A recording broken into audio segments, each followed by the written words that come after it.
We need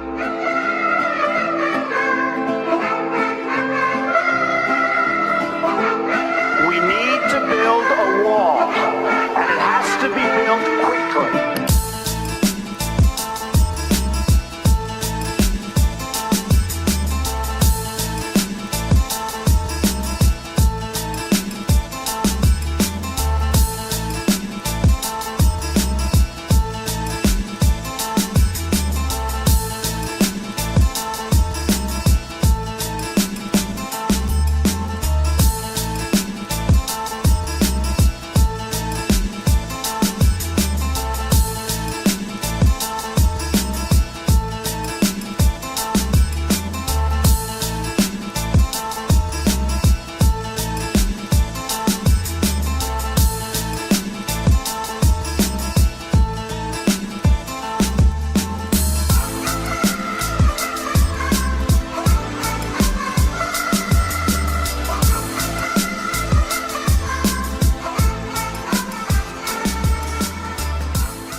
.908 Super Talk 99.7 WTN.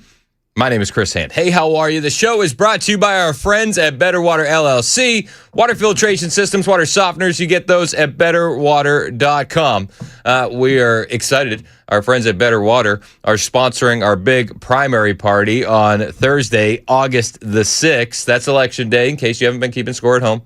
That's the last day to vote in all the primaries. We're going to have a couple candidates on this week. We got John Henry's going to come in on Wednesday, and then also Wednesday we got Dania Kent, friend of Joanna Daniels. She's running for county commissioner. She said, "Hey, could she come on your show?" I was like, "Yeah, absolutely, I'm fine with that." And then Thursday we'll do an open phones. Let any candidate that wants to make a last minute pitch do that. We're excited though, because we're going to be taking in the results with you, Hop Springs and Murfreesboro, on Thursday. So Murphy's going to get down there at 3 o'clock. Then myself, Mandis Benson, we're going to join in the fun around 5-ish, a little happy hour. Then we're going to stay with you, I think, until the end. Now, things can change, and things can change very, very quickly. But I do believe that we are still not California, even though we've imported quite a few Californians. I don't think it's impacted things that much yet. So I think that we'll get our results relatively early in the grand scheme of things. And I would hope that by 10 o'clock we know the winner.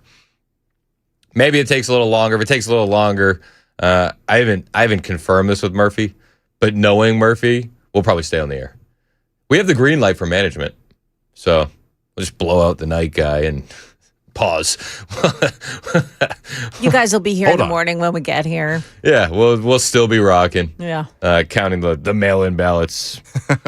It's so weird. All these mail-in ballots keep coming in. Now that'll never happen in this state. But we'll stay on until we get the results, and then we'll tip our caps to the winner, and we'll move on with our lives and get ready to vote for whoever gets through the primary in the general. I mean, at the end of the day, like, yes, I see people, and I see what the conversation is online. Any of these candidates will be better than a Democrat. I think we could all agree on that.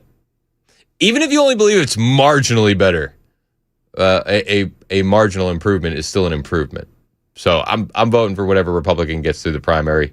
I think everybody at this point knows who I'm voting for in the primary. That's cool. But, I mean, it doesn't matter. Make your own decisions. Don't let some loser on the radio influence you.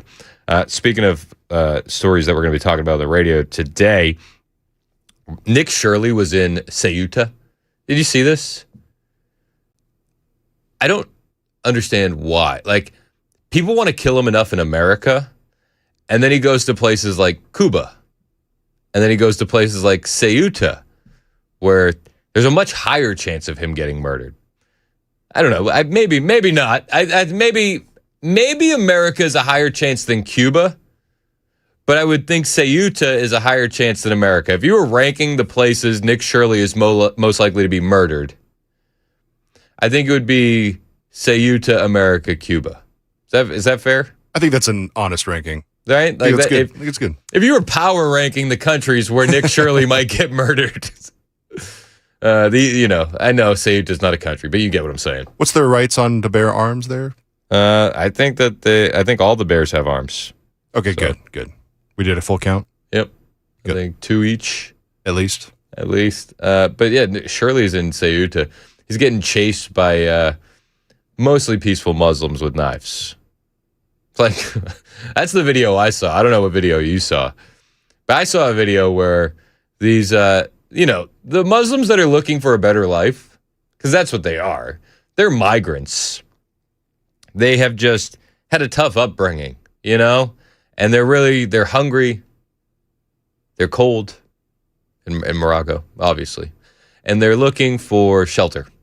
They're looking for safe haven. And if anyone gets in the way of that, they are going to violently try and assault them. I saw a video of some dude in the street just getting stabbed in the throat as the marauding Muslims ran through. Did you see that? I mean, dude, it was such a clean hit. Like, I thought he just got dropped with like a one punch at first. Because that's how it looked, right? Like, you ever see somebody, they get hit in the chin and then they just kind of, it's like limp and then they drop. That's what I thought it was. And then I read the caption. It was like, no. He got stabbed in the throat and died. These are just people looking for a better life. And they're doing the jobs that obviously the Spaniards don't want to do. Like stabbing and killing the infidels. So we'll talk about Nick Shirley and CEUTA. We'll also talk about Trump and this Iran conflict. We'll open the phone lines for that. I am so sick of this Iran conflict. I just am. I'm like increasingly coming to the realization that boots on the ground is what's going to happen, right? And I don't want to see that at all. Like, not one bit. Not one bit. Then we got some other stories trending this morning. All right, so Qatar says progress has been made on the U.S.-Iran talks, and oil prices are falling. So Qatar said Tuesday that mediators were making progress to end the U.S.-Iran war, although Tehran has denied talks are already underway. Classic Tehran. Oil prices fell after the comments. Brent crude down more than 2%, extending Monday's losses, even as another cargo vessel was reportedly struck near Hormuz, and the strait remains virtually shut. Then we have Trump saying that talks are underway, also trending. Iran says only Oman contacts. So President Trump said Monday that talks with Tehran had been started at the request of Iran, Saudi Arabia, the United Arab Emirates, and Qatar, calling it a last chance for the deal. And we'll get into these comments because it does seem like he's drawing that line in the sand, and I don't know if that's the right move. Maybe it is, but we'll talk about it. The U.S. military stretched as long-range missile stockpile is depleted. Questions continue to grow about the sustainability of the campaign. The Army has used virtually all of its long-range precision missiles during this war, raising readiness concerns, while Iran seeks inbound control of Hormuz traffic. Elsewhere in conservative news, Todd Blanche appears to clear a nomination hurdle after rescinding the $1.8 billion weaponization fund. I'm a fan of the weaponization fund. I know a lot of people aren't, but whatever. Like, a lot of people are mad about a lot of things. But Todd Blanche is expected to clear a key hurdle Tuesday on his path toward becoming the full-time Attorney General, not the interim Attorney General, after a deal to rescind the anti-weaponization fund and narrow a tax immunity deal won backing from two holdout Republican senators. That's Cornyn and Tillis. Apparently, they are going to back Blanche after these written assurances. The Rhino Revenge tour of Cornyn and Tom Tillis appears to be over. They said Monday that they would support him after he issued orders ending the weaponization fund meant for people claiming unfair prosecution. The fund was part of a settlement of Trump's $10 billion lawsuit against the IRS. We also got 5 states voting today in primaries. They say it's testing Trump's influence, but if you've looked at the record on his endorsements so far, I don't know. Is this really going to test his influence? I think his influence is pretty well established. Voters in 5 states today head to the polls in primaries that will determine nominees for statewide offices and congressional seats in play after Republican gerrymandering wins. We'll talk about midterms here a little later on.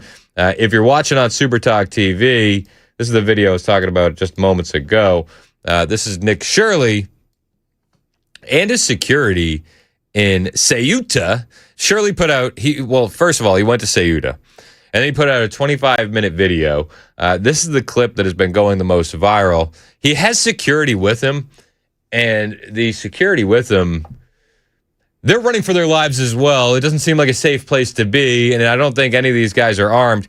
But this is how it played out with Nick Shirley in CEUTA. You can call it whatever you want. This is America, damn it. We call España Spain, so you can call it Chuta, Cuda, Charcuta, whatever you want to call it. CEUTA is the correct pronunciation, I've been told. I've been told wrong things before, so your guess is as good as mine. Do not like dogs. Saying, cut the camera, cut the camera. Watch out, watch out, watch Grabs a bottle from the garbage. Throws bottle from the garbage. Oh.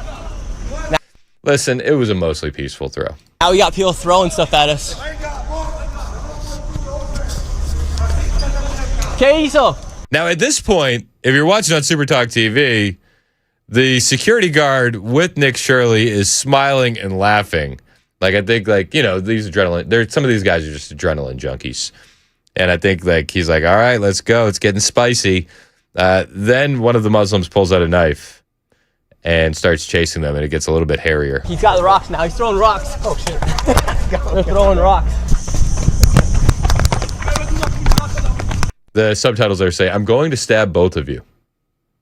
Now, again, if you've seen the videos coming out of CEUTA, that is, I don't think that's an empty threat. I think that's more of a promise. If you've probably seen it, I'm not going to play it on the stream. I mean, a man died, but the dude just got stabbed right in his throat and just dropped to the ground. There have been people dying. These aren't mostly peaceful migrants looking for a better life. These are invaders, and there's no other way to classify them. At no point in human history, okay, at none, has 50,000 to 80,000, depending on which number you land on, okay?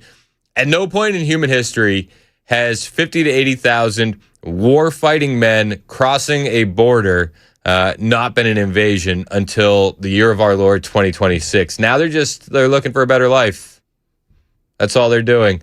So this guy yells out, I'm going to stab both of you. And Shirley is just running full speed. Look, now we're getting chased. He has a knife. He has a knife. He's got a knife. He's got a knife. And then it shows Nick Shirley getting out of a police car. He found his way to authorities, and just like that, we have finished our mission here in Spain. We showed you guys the truth of what was actually going on, and we finished with a knife. We finished with a knife chase down the hill, and then got escorted back up to our car from the Spanish police. If you enjoyed this video, please give it a like and consider subscribing. We're so close to 2 million. So Shirley's close to 2 million subscribers on YouTube. You should definitely go give him a subscribe. The kid puts his life on the line all the time, doing just the most wild things, and he's based for doing it. I wouldn't do it. I just wouldn't. That's not my style. I'll say some wild things, but I'm not going to go to a war zone. And I think that's the only way that you can classify CEUTA today. The video is also out on X. If you want to find the whole video, you can find it on my X page, at Chris Hand On Air. I'm retweeting it right now, so it's easy for you to find. 10.1 million views. We'll bring you Nick Shirley's comments on what he witnessed in CEUTA. He sat down with Laura Ingraham last night. We'll also talk about the conspiracy theories going on around the CEUTA invasion. A lot of people have a lot of different theories. And while the theories are nice, sometimes the most simple explanation is what exactly is going on. So, was it Israel? Was it the American deep state? We'll talk about all that and more. And the phone lines are open if you want to weigh in as well. It's 9:21. This is Super Talk 99.7 WTN.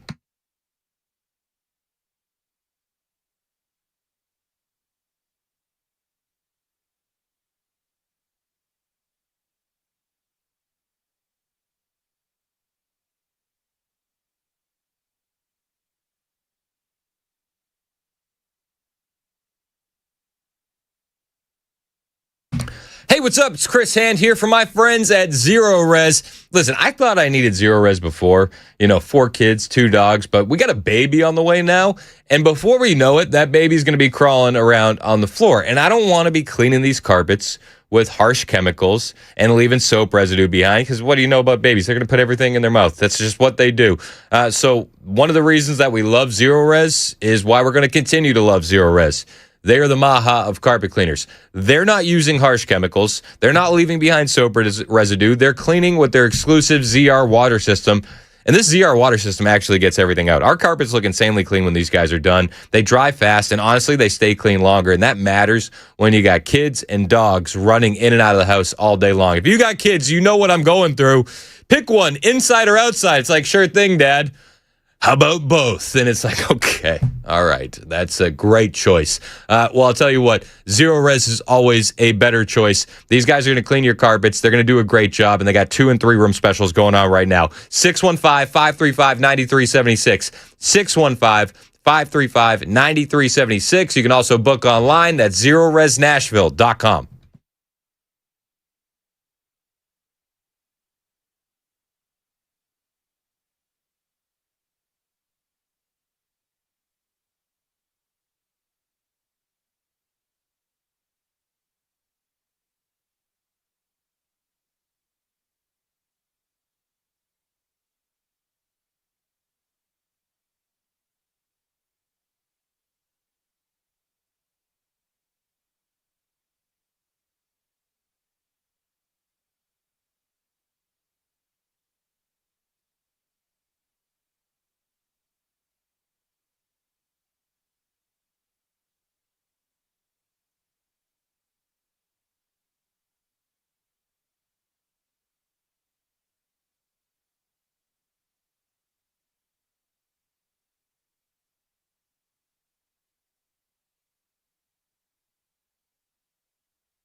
Coming up, senators are about to take their vote on the Senate Judiciary Committee on Todd Blanche. We'll check in on the latest coming up here at 9:30 on Super Talk 99.7 WTN. That's Joan Jones in the newsroom. My name is Chris Hand. The show is brought to you by Better Water LLC. Water filtration systems, water softeners, betterwater.com. Better Water is a big sponsor of our party on Thursday, August 6th at Hop Springs in Murfreesboro. We're going to take in the election night results with you. We want you to join us out there. Another great sponsor of the Chris Hand Show is going to be out with us at Hop Springs. That's my guys over at Parker Safes and Vaults. So you get to meet them, say hello, say hi, do all the things.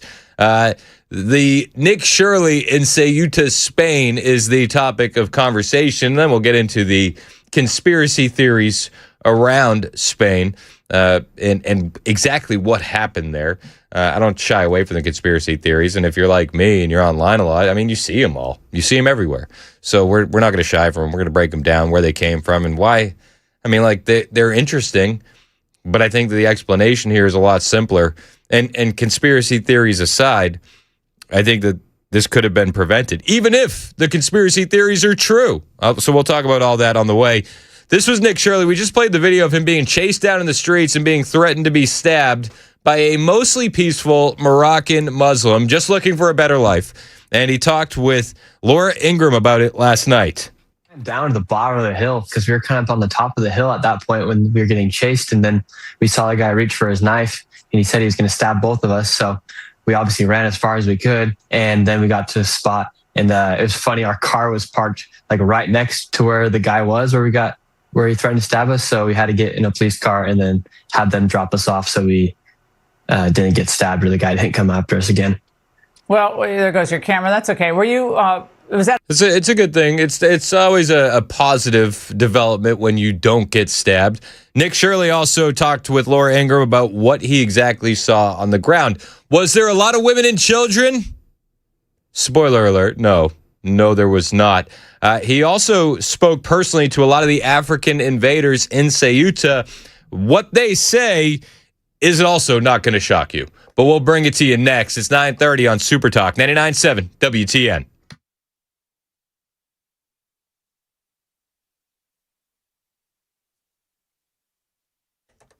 Good morning. I'm Joan Jones with your top stories, and we're watching on I-65 this morning. The northbound lanes are still closed down. If you're traveling in the area of Bethel Road and Springfield White House, it's still closed down in that area, despite TDOT telling us that they would have a lane open by 9 o'clock. It looks like they are preparing to do that. However, the roadway remains closed at this hour. We'll keep an eye on it. Happening right now, the Senate Judiciary Committee is preparing to vote on Acting Attorney General Todd Blanche's nomination for the full-time role. David Spun at Fox News from inside the Senate chambers as members of that committee continue making final comments. Democrats taking their last swipes at the now dead anti-weaponization fund. $1.8 billion taxpayer-funded fund that Todd Blanche said will no longer be in effect, that would pay out people who believe that they are weaponized, victims of government weaponization. But Tillis and Cornyn said they believe that fund is dead. They're taking Blanche at his word, and they are advancing his nomination today as we wait for this vote. Yeah, we are expecting that vote to happen during this hour. First day of classes for Robertson County schools today. And the superintendent there, Danny Weeks, telling News 2 that parents should know that some schools have changed their visitor check-in process. In Robertson County, our staff and our student safety is number one priority for us. We're glad to partner with the Robertson County Sheriff's Office. They have deputies in all of our school buildings. We have safety plans, and we test those plans regularly. So we're excited about the ability to come back and know that our students are safe. It's a half day today for Robertson County. The first full day is tomorrow. That's the latest news. Weather is next. I'm Joan Jones, WTN News.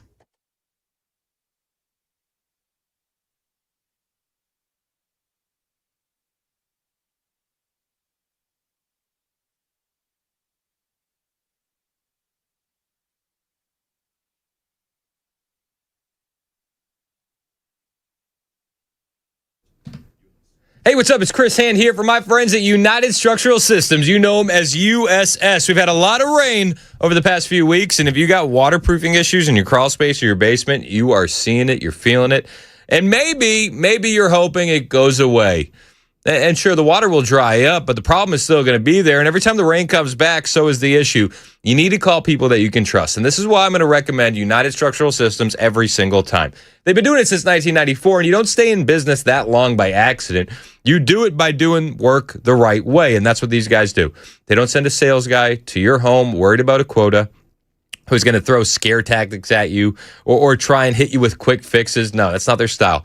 They're going to send a pro who's going to give you a real inspection, honest answers, and he's going to give you some solutions that are built to last. So whether it's foundation repair, crawl space issues, concrete leveling for your driveway or patio, or waterproofing issues, USS is going to use engineered systems designed for long-term performance, not temporary patches. That makes a huge difference. And here's what stands out to me. If you don't need the work, that's what they tell you.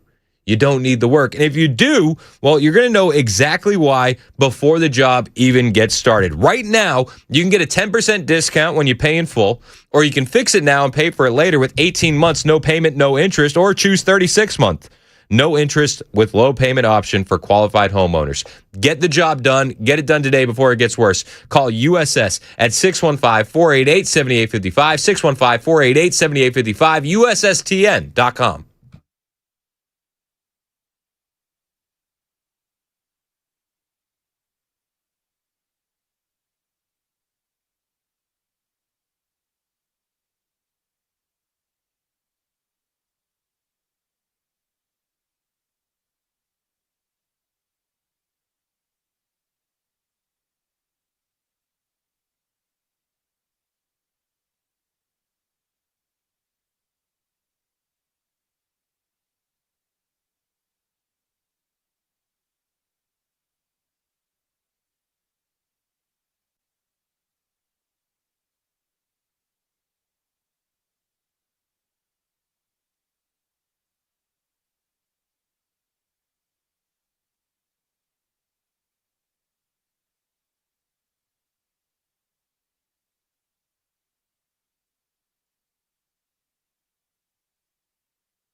Yeah, we ran down to the bottom of the hill because we were kind of on the top of the hill at that point when we were getting chased. And then we saw the guy reach for his knife and he said he was going to stab both of us. So we obviously ran as far as we could. And then we got to a spot. And it was funny. Our car was parked like right next to where the guy was, where he threatened to stab us. So we had to get in a police car and then have them drop us off so we didn't get stabbed or the guy didn't come after us again. It was really funny. Our car was right next to the guy that threatened to stab us. So we ran away so, we wouldn't get stabbed and such. That's Nick Shirley. It's 9:38 on Super Talk 99.7 WTN. My name is Chris Hand. The show's brought to you by Better Water LLC. I know Murphy had an opportunity to interview Nick Shirley a couple weeks. Was it a couple weeks back or was it last week? It's like right before he went to CEUTA. They had a Republican thing. Was it in Franklin? I've met Nick Shirley once. He was super nice. I mean, we didn't have like an in-depth interview or anything. It was just in passing. But I'm impressed with any young kid that is willing to go out there and literally put his neck on the line. And that's what Nick Shirley did to bring you the story from CEUTA. He's on the ground there. Not an exaggeration. He was almost stabbed. And there's videos of people being stabbed. So putting himself in harm's way is exactly what Nick Shirley did. And he sat down with Laura Ingraham last night and said while he was there, he noticed just countless women and children looking for a better life. That's all. He said, really, that's all he saw was just women and children. I mean, I'm lying. That's not what he said at all. He said there was no women and there were no children, just a bunch of war-aged fighting males from the third world marauding through the streets. I haven't gone back yet. There's still thousands of people on this. It's basically like a little island because it's just this part of Spain that's just all by itself on the African continent. So, they think it's theirs. That's what happened. Yeah, they think it's theirs. Yeah, right? but it's so there's a lot. Look at how theirs, close. but it's never been theirs. Yeah, well, it go back hundreds and hundreds of years. We can do the entire Islamic march through Europe too. But Nick, you notice something peculiar about this group? Watch. Once again, not a single woman in sight. This is all just a group of men right here, all being escorted down the mountain from the Spanish military. And how old are you guys? 28. He's 28. 21. ¿Por qué mujeres no vinieron aquí?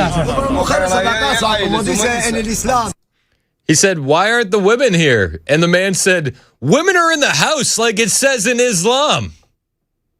It's a political system masquerading as a religion. You know it and I know it. And it's time we start saying that out loud a little bit more. This is completely incompatible with Western civilization. You know it and I know it, but it's time that we start saying this out loud a little bit more. Explain that. The point about Islam, women stay at home like Islam says. This is conquest. This is not just looking for a better life. This is clear they got a goal. Yeah, well, when you flee a terrible place, you bring the women and children with you. When you invade a country, you leave the women and children behind. Yeah, and it's like if you had no job, no money inside of your country, why would you leave your wife there? And it's very interesting to think that all these men, they're all 21 to 28 years old, and they're all coming here, like literally in the truckloads. Like truckloads of men just got dropped off at the border. The Moroccan government let them through, and then the Spain government literally opened up the gate for them. So when they say that... So the Moroccan government let them through, and then the Spanish government let them through. It's an important point to remember, especially as you start going down the rabbit holes on the internet, which we'll get to here in a moment. But first, Nick Shirley personally spoke to the invaders, and they confirmed what their ultimate goal is. And it's not to find a better life in CEUTA or find a better life in Spain. It's to hit mainland Europe. 50,000 people were returned to Morocco. That number's up for debate. You want to talk about conspiracy theories. You look at the videos on X, there's still thousands of people in the street. 10, 20,000 people in the street. Maybe 50,000 were returned. But how irate would you be if we had 10 to 20,000 boots on the ground in Iran? That's a standing force, right? That's an occupying army. So I think the number is still up for debate on how many are still left there. There was, before we get back to Nick Shirley, there was a woman who posted a video on X. I'm not going to play you that video because she's talking in Spanish, so I don't need to do the subtitle thing, but I'll just read you what she said. She said that they are locked down in CEUTA, that the supermarkets have been looted. There are no supplies, absolutely nothing. They're trying to break into houses. There's no one to protect us. They've abandoned us, and there's still thousands of them in the streets. That is not what you're seeing. No, I mean, there were thousands of people up in the mountains. Like everywhere you look when you're driving around the town, you look up in the hill and there'd be somebody crawling out of the mountain. Like who knows how many people are still there? There's not a real number you could give. What do they expect to? What they expect to just stay there and get taken care of? Or there's obviously a lot of break-ins that we've seen. A lot of people bashing in people's windows. So what do they expect to get? The goal is to make it over the mainland. And then from there, I heard people say they don't want to go to Romania. They want to go to Paris. They want to go to London, Germany, you name it. They want to go anywhere inside of Europe. Nick, all I can say is be careful on the streets. I'm glad you held on to your camera. I love that. You jogged pretty fast with that camera, but that was close. Yeah, it was very close. Nick Shirley puts himself in dangerous situations for the story. That kind of life, it's a lifestyle. Like these kids, they're just completely built different than the rest of us. At least he's built different than me. Maybe I can't speak for you, but he's built different than me. I don't want to do that. So Nick Shirley's out there in CEUTA. As of right now, we know that Spain has installed a floating barrier. And if you're watching on Super Talk TV, I got that video up. They put a floating barrier out to repel the migrants from swimming across and getting into CEUTA. That's nice. Spanish intel agencies reportedly warned the government of the Moroccan invasion in CEUTA well in advance, including rehearsals that were taking place before the event. Mario Knopfel has been on top of this and posting a lot of these stories on X. This one comes from The Objective, and he cited his source. The link is there if you want to find Mario Knopfel on X. But the Spanish intel also told the government about a large number of coaches that had arrived in the Moroccan town of Castilheios, the closest to the CEUTA border, where thousands of people had gathered. The government chose to ignore those warnings. The rest is history. I think the government wanted this to happen. I don't know how else to explain it. The government on the Spanish side opened the gates. But people are blaming America and people are blaming Israel. Okay. Why? That's a good question. Just 2 weeks before the 60,000 migrants crossed from Morocco into CEUTA, Spain, House Republicans passed a bill directing at least $40 million to Morocco. This is from Thomas Massey. He said the accompanying committee even described CEUTA as a Spanish-administered city located in Moroccan territory and backing talks over their future status. The money included at least $20 million in security assistance and another $20 million in military financing. Nearly every House Republican voted in favor of it, except for Massey. Then Morocco relaxed border controls, and CEUTA was overwhelmed in the blink of an eye. Massey also talked about Congress voting to call Spain cities Moroccan weeks before the 60,000 people stormed the fence. The report language says that CEUTA and Melilla, whatever, sit in Moroccan territory and tells state to get Madrid talking. Massey posted that every Republican voted yes, except for him, and now they're acting shock. Trump keeps calling Spain a lousy NATO partner. Madrid blocked American flights for the Iran war, hammered Israel over Gaza and Lebanon. Then the border broke. Morocco and is also tied into the Abraham Accords. So a lot of people are looking at this and saying that this is a deep state Israel plot to upset Spain. Maybe that's true. Maybe. I don't necessarily think it is. But let's say it is. At the end of the day, this is still Spain's fault. There was still the Supreme Court decision that made it harder to deport these illegal aliens from Spain as long as they got to the mainland. right? If you arrive by water, you get a full deportation hearing. There's also the fact of the Schengen zone, which means that you can travel in and around Europe freely as long as you're in one of these countries. You don't need a passport. And it's a way in. Now, if Spain was tough and didn't have a leftist socialist government, it doesn't matter how much the United States recognized these cities as Moroccan. It doesn't matter how much Israel is mad about Spain not helping with the Iran war. The United States is upset about Iran helping, it doesn't matter how much the United States is upset with Spain not helping with the Iran war. If you have a tough government and you have border control and all of those things in place, none of this matters. If you had military stacked at that border, they never get through. If the Spanish government doesn't open the gates from their side, these invaders don't walk in. So you can blame Israel and the United States all you want. I mean, the fact remains that the Spanish government opened the floodgates for these invaders. So did Israel and the United States make the Spanish government open their gates? I mean, I think that's the question that you have to ask when you're going down the rabbit hole of these conspiracy theories. Yes, Trump keeps calling Spain a lousy NATO partner. Spoiler alert, they are. Just because two things are happening at the same time doesn't necessarily mean it's 4D chess and a conspiracy theory. Just in case you're keeping score at home. The correlation doesn't equal causation.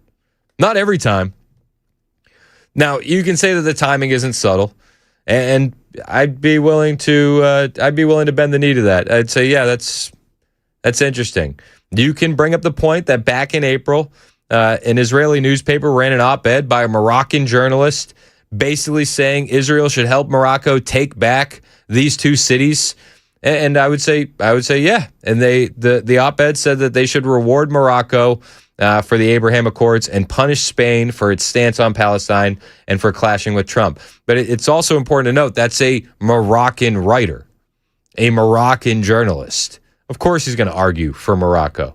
The article also said that NATO's own rules don't cover the enclave as they sit in Africa, essentially leaving them exposed. The article leaned heavy on Michael Rubin earlier reporting from March, where Rubin called these two cities occupied Moroccan territory and floated a new Green March, the same mass civilian flood Morocco launched in 1975.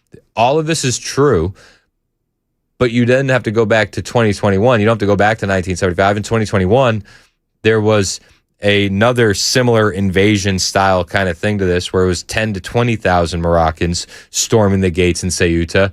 Was that Israel and the United States as well? That was before the Iran war. That was before Trump was back in office. Does this mean that Biden was controlled by Israel as well? I mean, I think there's a lot of logic leaps that people are taking online here when the simplest explanation is that you have a leftist socialist government with weak borders, and these are the results. Maybe you disagree with me, and I'm open to you disagreeing with me. 615-737-9986. You're welcome to call in. President Trump had some things to say about Spain yesterday while sitting in the Oval Office. He had a lot of things to say yesterday while sitting in the Oval Office. They were doing a big thing where he was forming the Military Spouse Commission. So he created a military commission that's chaired by Jennifer Hegseth, the wife of Pete Hegseth, that basically creates a direct line from warfighters' families to the Oval Office, essentially. And we'll talk about that. I'll bring you the comments on Trump and Spain first, though. We got a lot to get to, only a little bit of time. You're welcome to join the conversation.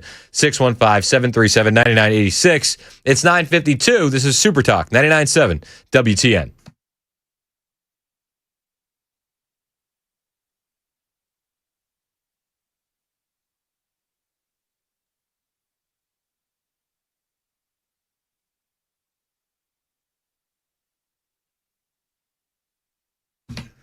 Hey, what's up? It's Chris Hand here for my friends at Better Water LLC. They are the best. They're sponsoring our big August 6th election night party at Hop Springs in Murfreesboro, and they can bring you clean water today.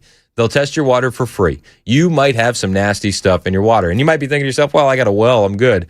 They got horror stories about wells. You might be thinking to yourself, well, I'm on city water, I'm good.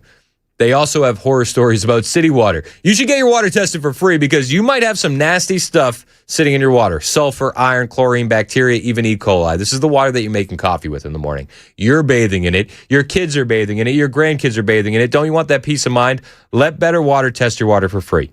If you have any of the nasty stuff in it, they offer a range of options from reverse osmosis to specialized filters to UV lights to clean it up. And these guys are pros at cleaning it up. You've probably already tasted their work. They're treating the water at the local coffee shops around Smyrna and the hospitals as well. These guys are total pros. They can handle it for you as well. Give them a call today. Get the water tested. 615-355-6063, 615-355-6063, or find them online, betterwater.com.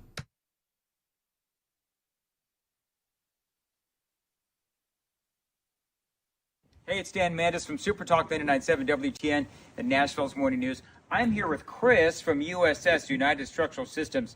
He's checking out my basement, my foundation, my crawl space to see if there's anything wrong. Fingers crossed.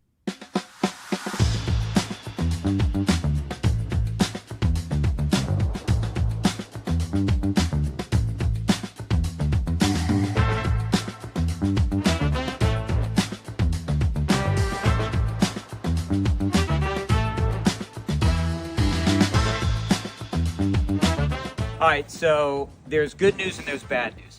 The bad news is we found some cracks in my basement wall. The good news, I've got Chris here who's going to walk me through the next steps. Yes, so unfortunately, your house has been subject to the pressure of the dirt. The hydrostatic pressure, heavy dirt pushes on foundation walls, and you've got a little bit of what we call bowing. So that wall is pushed in a little bit. We have a lifetime warranty solution for that. So we install, usually in a day or two, this can be done in most situations. We install carbon fiber straps, which keep the wall from moving inward at any point in the future. It's a lifetime warranty for anybody that ever owns this house. So it's a quick and routine thing that we do, but it yields some long-lasting benefits. It's a great selling point if you want to sell your house. Absolutely. Good thing about our warranties is they're not only transferable, like the contract says, they're automatically transferred when you sell your house. So you don't have to sign any paperwork or even send us an email saying that you sold your house. Warranty would transfer to the next owner.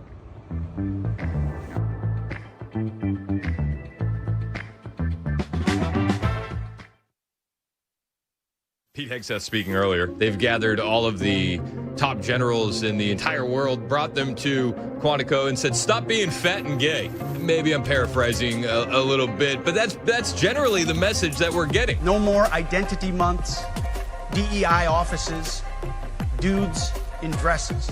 No more climate change worship. No more division, distraction, or gender delusions. No more debris. We are done with that shit. Standards must be uniform, gender neutral, and hot. Frankly, it's tiring to look out at combat formations, or really any formation, and see fat troops. Likewise, it's completely unacceptable to see fat generals and admirals in the halls of the Pentagon. But if the words I'm speaking today are making your heart sink, then you should do the honorable thing and resign. Stop being so fat and so gay. Let's focus on the mission. If you can do the job, you're welcomed here. No matter your sexual orientation or your skin color, but we're getting back to merit.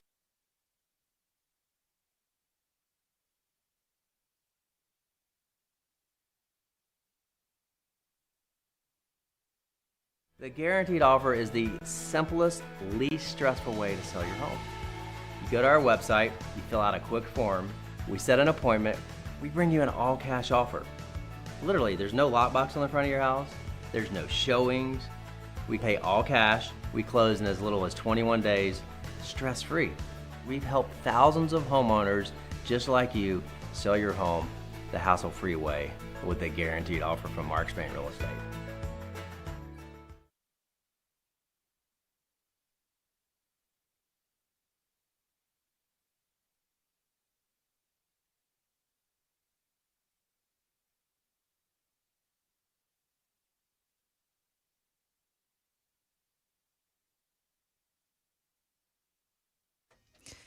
What Tennessee's governor has to say about pausing executions.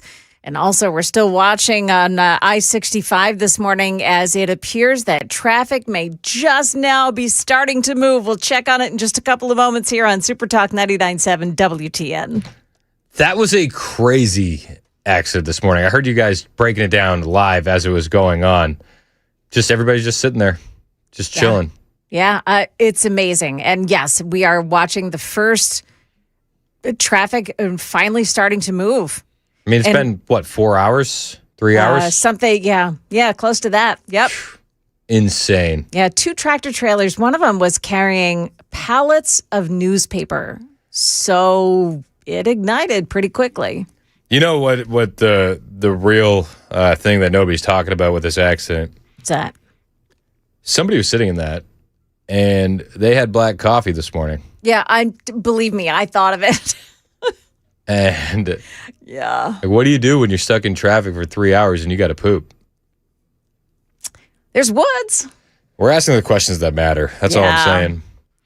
I'm glad you think of everything. Do you Chris. think you could get pinched for indecent exposure in an extenuating circumstance like that? I would hope not. Hopefully there weren't any flock cameras. Oh man. I mean, just thinking about like how many people were stuck there, like there's a lot of people that had to poop. It's a lot. Sort of a meet and greet in the woods. I mean, do you designate an area?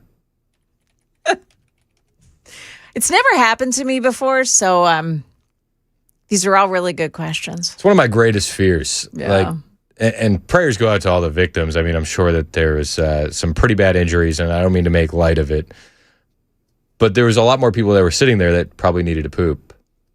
You know what I mean? We can always count on you for bringing up the most uncomfortable topics. I think about the people, how uncomfortable they were. Yeah. They yeah. are. There's still somebody out there sitting there going, we're not moving fast enough. And they're sweating a little bit. Regretting having lettuce for breakfast. You know what I mean? Yeah. Why did I trust Taylor Farms? There's definitely some people going through it right now, and we're praying for you. We're praying for you. On the way, I will bring you these comments from President Trump talking about what's going on in Israel. What's going on in Iran. What's the latest on all that? We'll bring you his comments on what's going on with Spain. And we'll bring you some of the comments that he initially sat down to discuss, which is the Presidential Military Spouse Commission. All that and more on the way. It's 10 o'clock. This is Super Talk 99.7 WTN.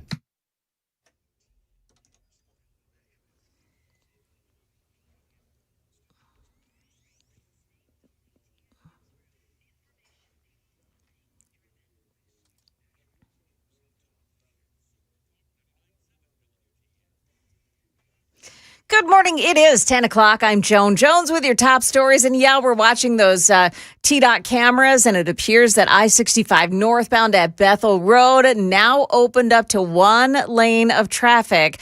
They're still working on the cleanup in the right lane, so you can get by in the left lane on I-65 northbound near exit 104 for Bethel Road. Finally opened up to traffic. And we'll keep an eye on it as we go on. The TDOT is promising they'll have both lanes open by 1 o'clock this afternoon.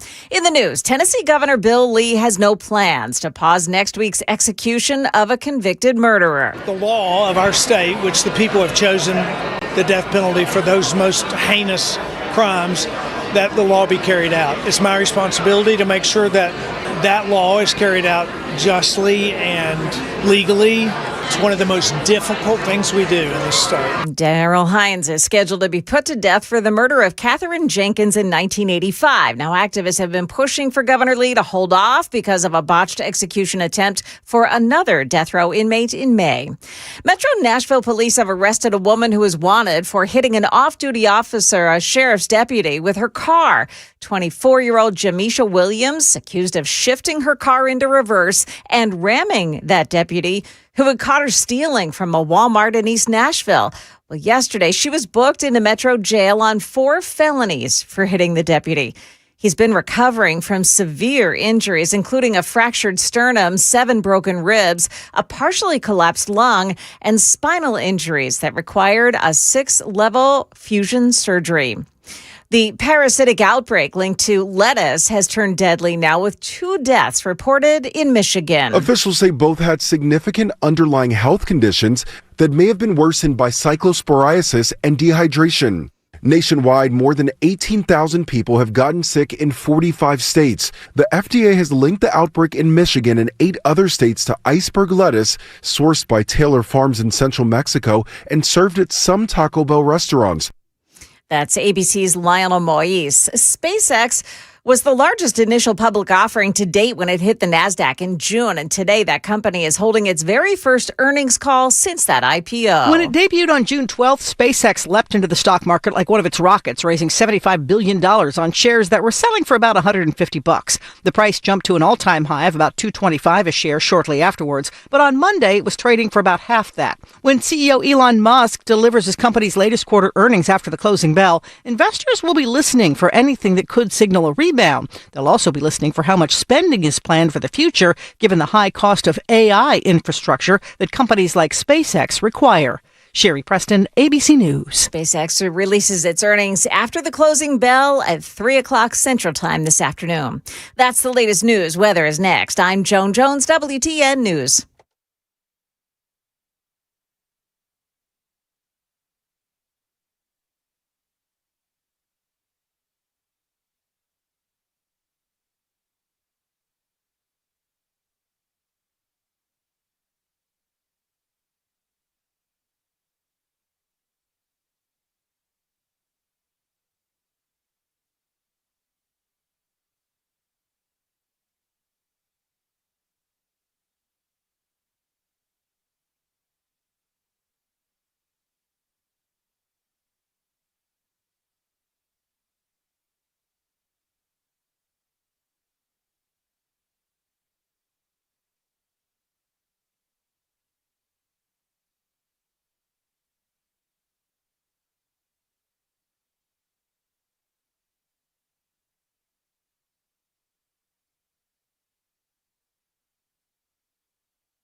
Make sure you have toilet paper in the car. That's what a lot of the super texters have been recommending. I got a roll in mine. Do you really? I do, but I also did just move, so it happens to be spares from the bundles I took over from one house to the other. I don't have that in my car. Got to be prepared. I feel like I need one. You never know when you're going to be in stop-and-go traffic. I'm going to make that change today. I'm going to be the change I want to see in the world. In carpe diem? Yeah, you know? You never know. Carpe diem. You know what I'm saying? Does that Squeeze fit? the day. I feel like that fits. Maybe.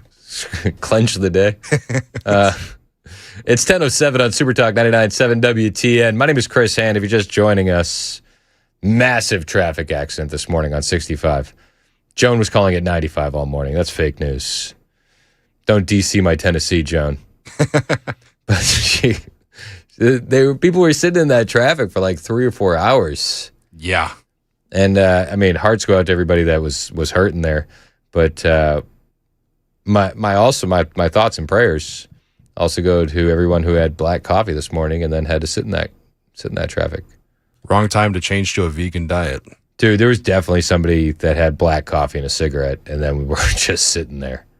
Well, I thought it was the Breakfast of Champions, and now I'm regretting it. Man. 9037 says, fast food napkins work fine. Trust me. 2285 said, in this case, it's stop and blow traffic. It's terrible. That's terrible. Oh, that's gross. All right. Yeah. Moving on. We got a lot to get to.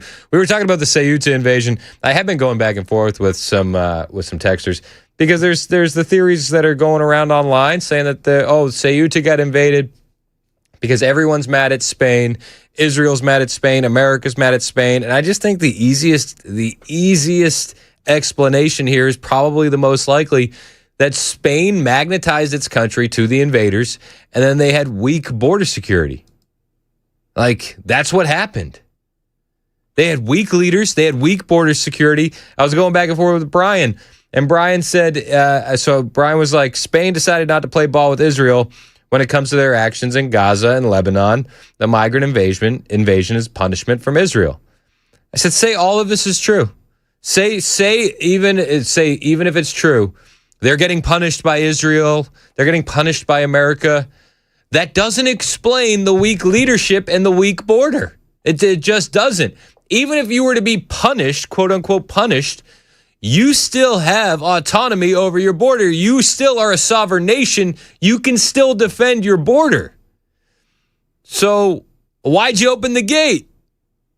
Now, Brian said to me, it's complacency. Obviously, they had their guard down. No, they opened the gate. There's video of them opening the gate and allowing the marauding Muslims to flood into their nation. That's not complacency.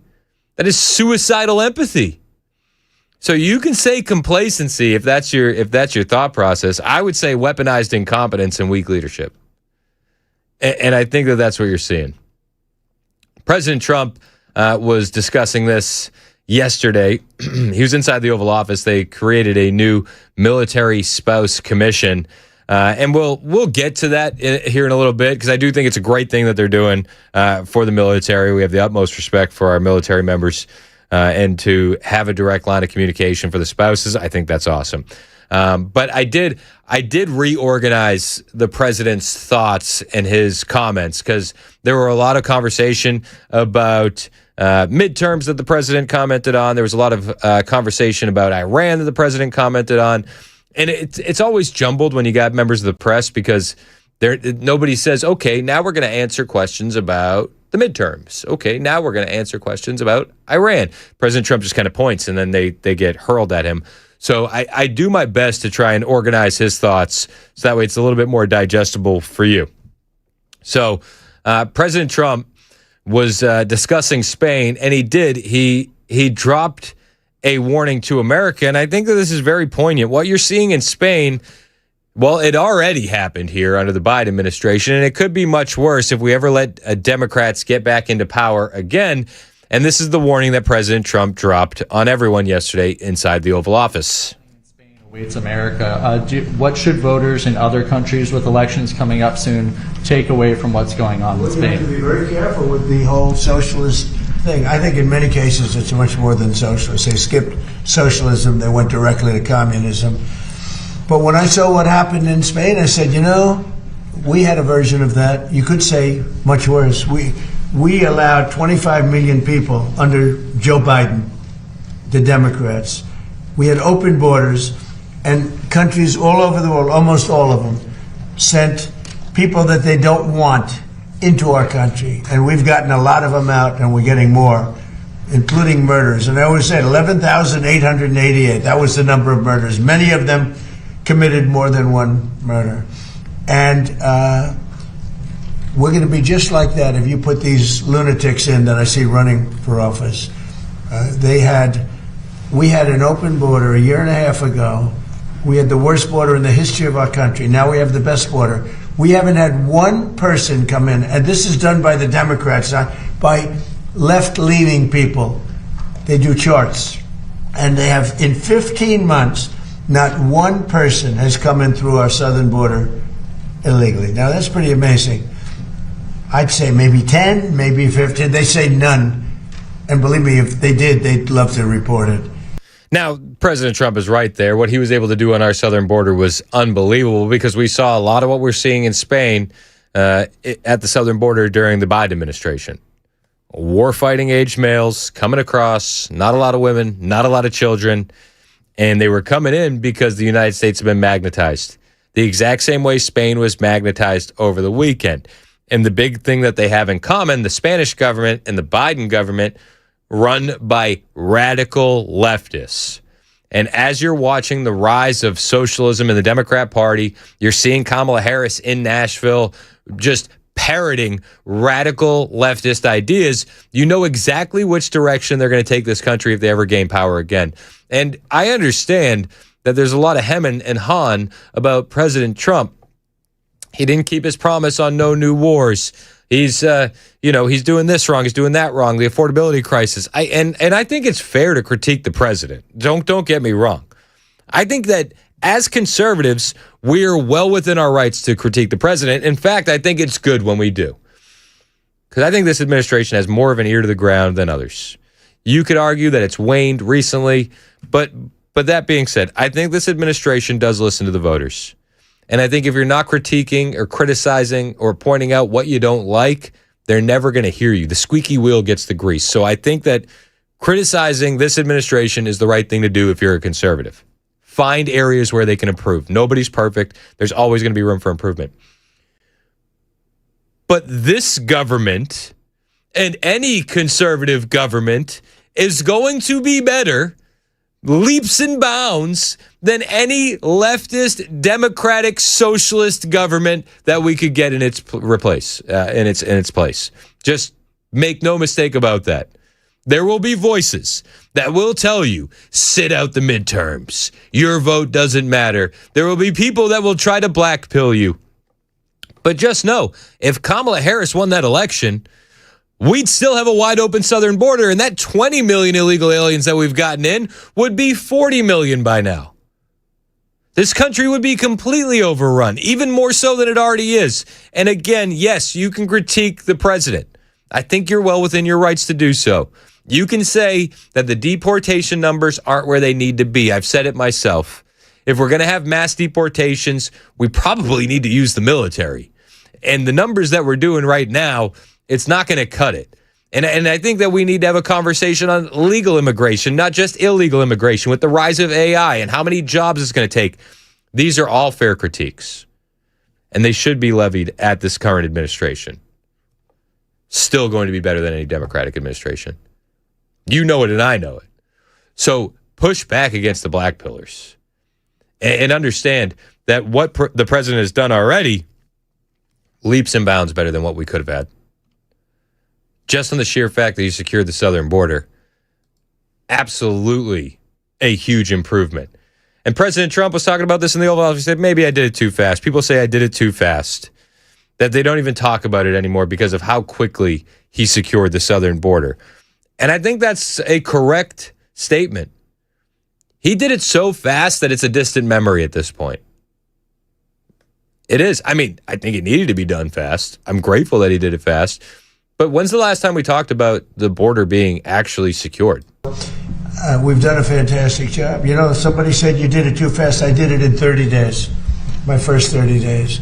Biden couldn't do it. He couldn't get it done. He tried at the end. He tried to do something because it was so overwhelming. It was so bad politically. But we did it in 30 days. Somebody said you should have taken a year and a half or 2 years completed because everyone forgets. Even my speechwriters, they say, sir, nobody wants to hear about the border anymore. You've done it. It's an incredible job you've done, but nobody wants to hear about it. And I should have taken a couple of years to do it because, and it actually was, the public has about a 2-year, people do, they have a 2-year memory for certain things. They have a 2-week memory. I may have gotten elected, certainly partially on the border. I think that was the main thing that got him elected. I think that was pretty much issue number one. And he solved it within the first month. He says Americans have a 2-year memory, a 2-week memory. It's goldfish level. It really is. And that's for the people that are paying attention. You know, even me. I have a short memory. I can't remember the last time I talked about the border being secure. I mean, this news cycle, it's hard to keep up with in just the way, the speed that it's been moving at this pace for this long in general. But we do need to talk about the successes he's had a little bit more. And the border's a huge one. And because we did such a great job, it was a long time ago. I did it twice. I did it in 2016 when it was bad, but I did it this last time when it was really bad. It was, Steve, I would say many, many times worse than it was in 2016. 2016 was bad, but what we just had a year and a half ago, that was the worst border maybe in world history. There's not a third world country that would have allowed that to happen. No, but, well, there's a first world country that allowed it to happen. That country is Spain. And we saw the absolute devastation from, what was it, last Thursday into Friday. They're still dealing with it. Now, if you want to look ahead and know where this country is going to go if we allow the Democrats to regain power again, well, it's Europe. I mean, this is the other thing. People will say, well, Israel and the United States are punishing Spain. Spain still opened the gate.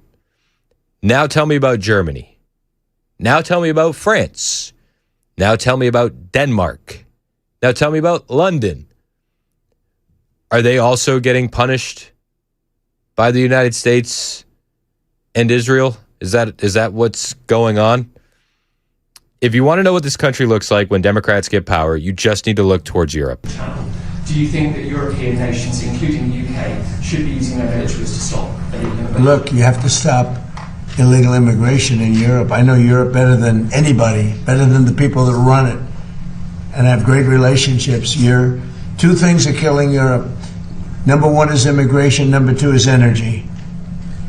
Like the UK, when you look at the UK, they have one of the best energy fields in the world, North Sea oil. Now, I think your new prime minister is going to actually open up from what I hear, I spoke to him, and he sounded terrific on this subject. But you open it up, you'll be a wealthy country. You keep it closed, you're going to be a bankrupt country, which is what you are now. Essentially, you're a bankrupt country. You have one of the greatest energy fields, the North Sea oil, one of the greatest fields in the world. You know, the UK buys its energy from Norway, who gets the energy from the North Sea, from not as vibrant a part of the North Sea oil was.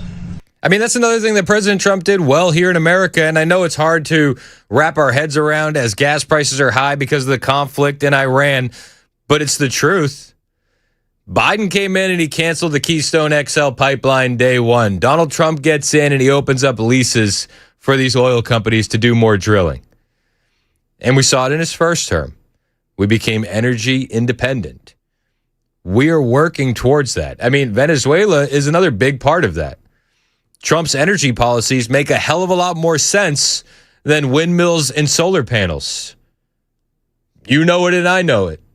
You want to look towards where things are going to go. You want to complain about high gas prices. Imagine what the gas prices would be today with Kamala Harris in office. I don't think it's a stretch of the imagination to say we'd be looking at $7 a gallon. I don't. So there's a lot of good that President Trump has done. That doesn't mean that you shouldn't critique him. That doesn't mean you shouldn't criticize him. I actually think that you should. I actually think it's a net positive when we do. But as we head towards midterms, there will be a lot of people that are black-pilled that say, please sit at home, vote in a Democrat. We had a guy call in the other day here, and he was like, vote a Democrat in. We need to take it on the chin and let the Republicans know how disappointed we are with them. It's like, no. No. That is the wrong way to go about business. We'll take some of your phone calls on the way. I got Brian on the road. I got John on the road. We'll get you guys on the air next. It's 10:22. This is Super Talk 99.7 WTN.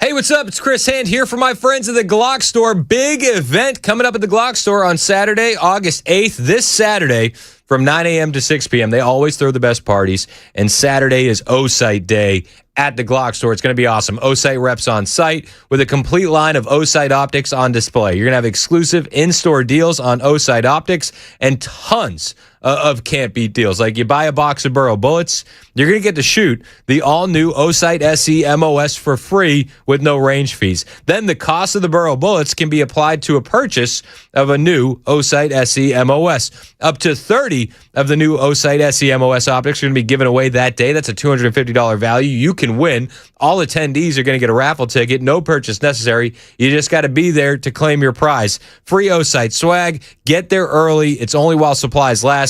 Local food trucks on site ready to serve you. Plus, our own Brian Wilson and his cabana wife, they're going to be down there selling cookies as well. Just another reason to make sure you don't miss O-Site Day. Saturday, August 8th, 9 to 6 p.m. at the one, the only Glock Store. Minutes from the airport, worth the drive from anywhere, and always open online, glockstore.com.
Hey, this is Pastor Al, and join us on Super Talk 99.7, Sunday evenings from 7 to 8. We're going to look at the news from a biblical perspective.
TDOT is looking at one particular solution for keeping pedestrians safe on Lower Broadway after last weekend's deadly accident. We've got that coming up at 10:30 on Super Talk 99.7 WTN. That's Joan Jones in the newsroom. Headlines on the way in like 3-ish minutes. My name is Chris Hand. The show's brought to you by Better Water LLC. Got a couple people waiting on the line that want to chime in. You're welcome to join the show as well. 615-737-9986. Let's go to our friend John in Nashville. What's up, John? How are you?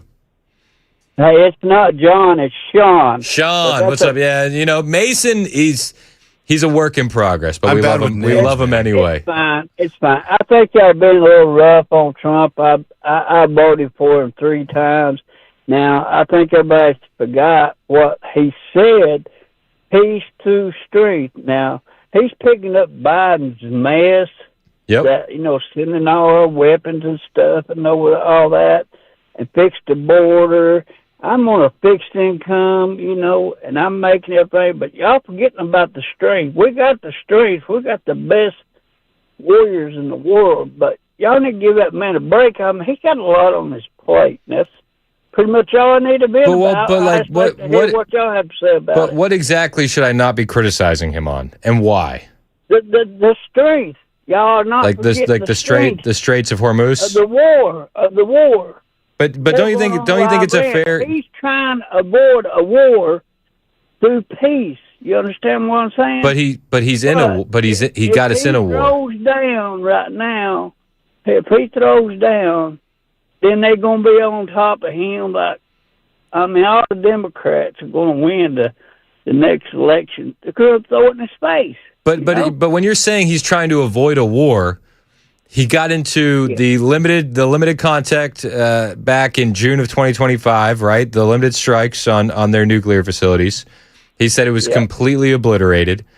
Then he came back a year later and said we need to have a 4 to 6 week operation to eliminate their nuclear capability, which he already said had been obliterated. Had that been Kamala Harris, we would have roasted her for that. We would have played it over and over and over again. I like President Trump. I support President Trump. But when you look at the polling on this and when you talk to people in the streets, it is a very unpopular war, Sean. So like we have to agree with you. But we have to be able to criticize him or he's going to think everything's hunky dory. Yeah, I got you, but I think y'all just be a little rough on him about the strength, and he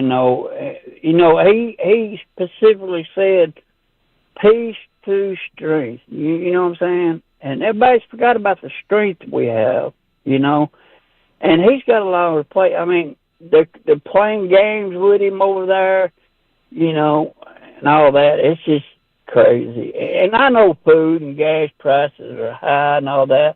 I'm on fixed income. I'm making it, I'm making it.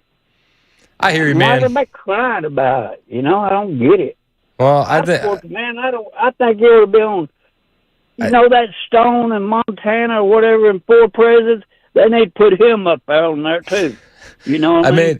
Here's the thing, and I'll tell you why people are criticizing him, and I think it's very, very simple. There were a lot of young Americans. It was the largest youth swing vote towards the conservatives in modern history, right?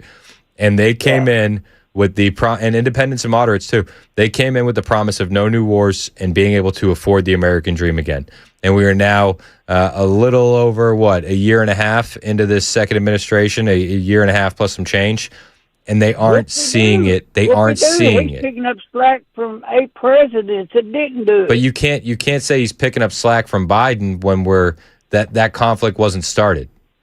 Obama, Biden, they sent him shiploads of money, right? Yeah. Plane loads and dropped it off billions of dollars of our taxpayer dollars. Come on, man. But during his first administration, he strangled them off with sanctions, and they were not a threat. Yeah, then he went in this time. They get mad at him. Do you want to see? Somebody's got to do it, or they're going to blow us off this map. I'm telling you that. But they've been saying that for years. I mean, I get the talking point, but they've been saying that for years. Do you want to see boots on the ground in Iran? Yes, I do.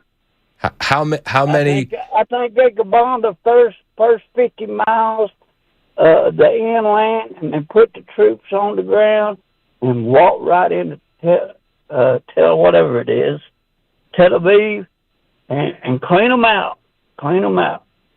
All right, Sean. Hey, I appreciate your call, man. Thank you so much. 615-737-9986 if you want to join the conversation.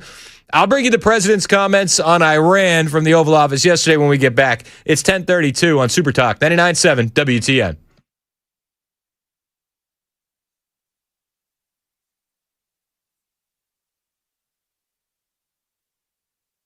I'm Joan Jones with your top stories. In the wake of last weekend's deadly crash on Lower Broadway, there have been calls for changes to the traffic flow downtown.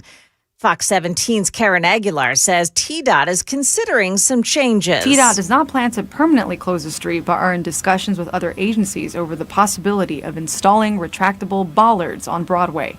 The area's council member, Jacob Kupin, wants to see data first before he agrees with making Broadway pedestrian only. If we were to close Broadway, for example, We know that we've had pedestrian fatalities on adjacent streets, right? This would drive more traffic to those adjacent streets, leading to more pedestrian conflicts. Now, as of yesterday, 2 of the 3 surviving pedestrians remain hospitalized in critical condition at Vanderbilt. Now, that former Olympic canoer David Hearn has had vandalism charges dropped in the case of the Washington, D.C. reflecting pool.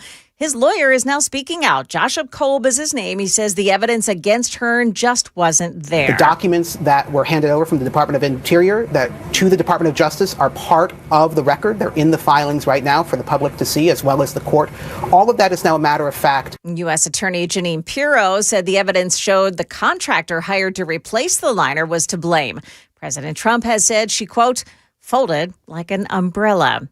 And ABC News reporting now that 12 states have experienced cyber attacks on their water and wastewater utility systems, likely at the hands of Iranian hackers.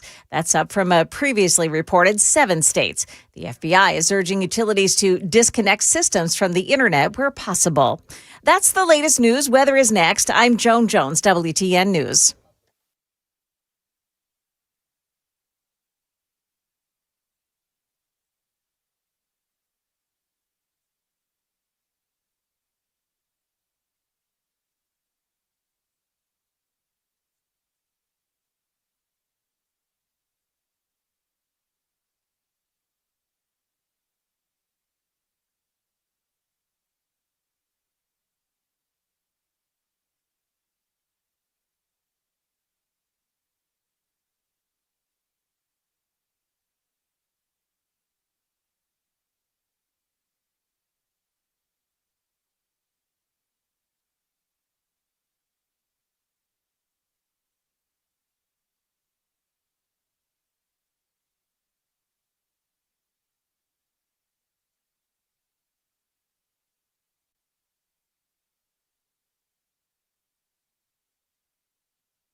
Hey, what's up? It's Chris Hand here from my friends at Busy Bee Plumbing, Heating, and Cooling. You spent the last couple weeks getting the kids ready to go back to school, but now it's time to make sure your home is ready too. And right now, Busy Bee Plumbing, Heating, and Cooling is helping you save with their biggest back-to-school offers of the entire season.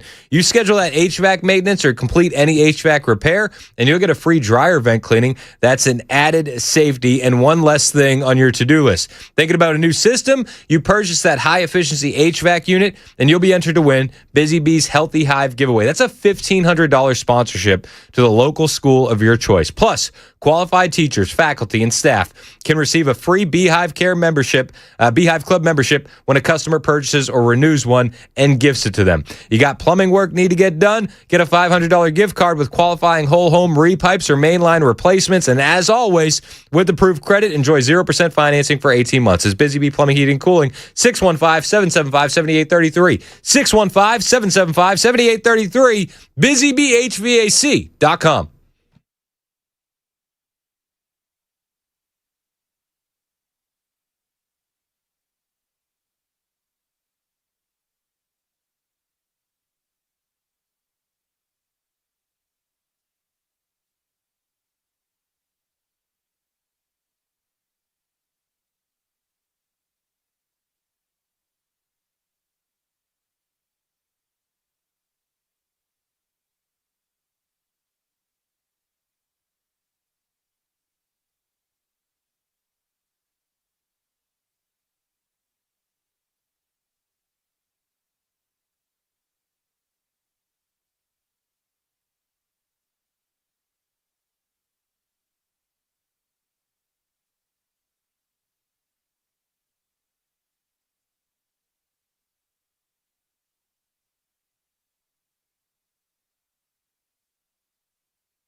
It's 39 minutes past the hour on Super Talk 99.7 WTN. My name is Chris Hand.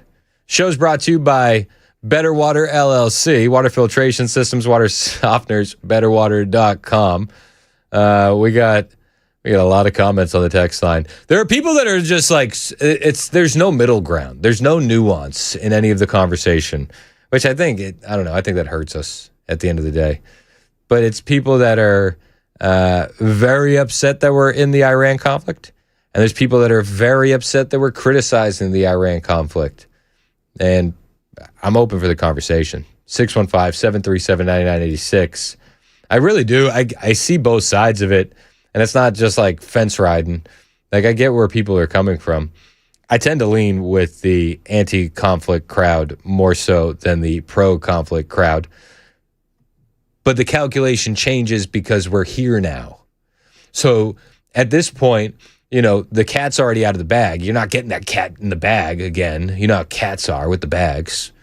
So you have to get through it. Which is why I'm in favor of just nuking them and calling it a day. Is that still, I think that's still on the table. Prosperity nukes. Every time we've done it,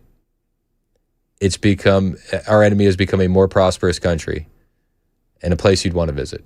Numbers don't lie. 100% of the time, it's worked every single time. So yesterday, President Trump's in the Oval Office, and he's doing an announcement for the Military Spouse Commission, which we'll get to. I promise we'll get to it. It's going to be chaired by Jennifer Hegseth, the wife of Secretary of War Pete Hegseth, and they're talking about vastly improving the lives of our warfighters' families, which I think is just an awesome, awesome thing. And this is one of the reasons why I'm like, we should be able to criticize President Trump and then at the same time be like, he's doing a lot more good than he is bad for this country. But you have to be nuanced and you have to be able to criticize him, because I do believe that this administration is keeping their ear to the ground and they're going to hear your frustrations and they're going to try and make it better. That's just how that's how I believe they're working behind the scenes. So when it comes to Iran, he laid out once again yesterday that Iran would have been hit so hard, and it would have been worse than any attack since World War II, World War XI, if you're keeping score at home, any attack, which, I mean, a lot of people are inferring that means he's talking about nuclear weapons. Maybe he is, maybe he's not. But this was the president yesterday in the Oval Office. He said, we were going to do it, but then we had some allies step in and say, please, sir, don't do that. Off and our airstrikes No, back they're on. They're going on right now. It's an amazing thing. We have a little problem with Iran because we have many talks and we'll say we have or we don't have. We're straight about it. But they deny, but they're not denying it now. They just put out a statement not denying it. But for some reason, they, when they're talking, they don't like saying that they're talking. So I say, wait, we're in talks. Big deal. We're in talks. And they'll sometimes deny it, even though they spend hours and hours together talking. No, the talks are going along. We're going to hit them very hard yesterday, very, very hard, harder than any attack. I think I can say, General, from a point of knowledge, any attack since World War II. That's pretty big. And we were set to go, and they called. And in addition, Saudi Arabia called, and UAE called, Qatar called. Got calls from numerous people. I don't want to use the word begging, but some were. In particular, Iran did not want to be hit. And they said, we want to talk. We want to talk about the strait, but more importantly, from my standpoint, we want to talk about the denuclearization. They're talking. They don't say that they're talking, but they're talking about denuclearization. Our allies in the region, UAE, Saudi Arabia, Qatar, they don't want us to go strike. And you can understand why they don't want that, because if we go after Iran's energy infrastructure, then we're going to see Iran go after the energy infrastructure of all of our allies. That's just what's going to happen. So take it at face value. The president says that they're talking. But we've heard this again and again and again. So I just find myself, it feels like we're beating our heads against the wall. You can't trust the Iranians. They're up to no good. They lied through their teeth. We're talking. Then the president said yesterday that as far as making a deal goes, this is their last chance, which I don't know if this was the right thing to telegraph. One of the things that President Trump does so well is he doesn't take options off the table. He never does. And whether that's saying, I will put boots on the ground, I won't put boots on the ground, whether it's saying we will negotiate, we won't negotiate, he doesn't answer questions to reporters along those lines. He says, why would I give them a heads up? Well, he said yesterday this is their last chance to negotiate. So I guess the question would beg, what comes after this last chance to negotiate? This is the president yesterday in the Oval Office. Nobody did it, and it was time, and we hit them hard with the B-2s more than a year ago now, and that knocked out their capability, their potential capability. We've done a great job, but when we talk, we say we're talking. If we're not talking, when you ask me, no, we're not talking, I'll say it. But we are talking right now, we're talking, and we're talking at the request of Iran, backed by Saudi Arabia, backed by UAE, and backed by Qatar in particular, but others also. Many countries called, the leaders of many are friendly with a lot of them, almost all of them, one way or the other, and they all wanted to give this a last chance. This is a last chance. This is not something that, if it doesn't happen, this is a last chance for them to sign a good document. Yeah, please. This is the last chance. Before what? Before what? Before we nuke them? Before we put boots on the ground? The last chance until what? I mean, this is the question that it begs to answer. So, we talking ground invasion? We talking Karg Island? Are we going to nuke them? He keeps invoking World War II. I mean, he did that multiple times yesterday. And he even used some stronger language than what you heard right there, saying he wants to give them every last chance before decapitation. Okay, but we already took out, 3 levels of their leadership? How much more decapitating can we do? I thought we cut off the head of the snake. Mr. President, this is at least the 5th time you've turned off airstrikes against Iran since April to negotiate. What is your message to the American people who are wondering what has changed this time? Why should it be any different? Well, you don't know. I don't know. I think we're going to maybe get something, but I want to give them every last chance before decapitation. It's very tough to do what we have planned, still planned. We'll see what happens. But it's a very, very tough thing to do. I think I'm very proud of the fact that I'll give people a chance. This is a big move. To do an attack that big on a country, I'd rather not do it. Now, we've already, through lots of large attacks, but they were normal large. Hopefully they'll come to their senses, because what happened cannot have a nuclear weapon, but hopefully they'll come to their senses. So they called me. And they said, please don't attack, we'll make a deal. That's the real truth. And everyone knows it. And who wouldn't call? And they found out through leaks and sleazebags, a lot of sleazebags, leakers. Leakers should be put in jail. They have to strengthen up the laws for leakers. But in this case, leakers helped, because they said the severity of the attack. And Iran knew it. They knew what was coming. It was going to come last night, and it would have gone on for a long time, and there'd be essentially very little left. There'd be nothing left. And if I'm given a chance to let a lot of people live, I want to give that chance. So I'm under no time constraint. I don't happen to be running, but a lot of very good Republicans are running, and you have a sick ideology taking place right now. Mr. President. Listen, I mean, there's a lot of truth in what the president says there, that there's a sick ideology taking place. He's not running, he's doing what he thinks is right. And I think there's a lot of truth to that. It doesn't mean that this isn't very, very unpopular. And it doesn't eliminate the questions that people are asking behind the scenes. Was it really our allies calling us? Was there more calculation behind the scenes? I mean, we had reporting just a couple of days ago that the Pentagon is growing a facing reality over the past couple of months, fighting Iran, that we are running very, very low on missile stockpiles. Did this factor into the equation to call off the strikes a little bit? Hi, Bill. Well, the Pentagon is confronting a growing reality after months of fighting in Iran. America's stockpile of missile defense interceptors is shrinking so much that military planners are weighing whether they can continue the current cycle of limited retaliatory strikes.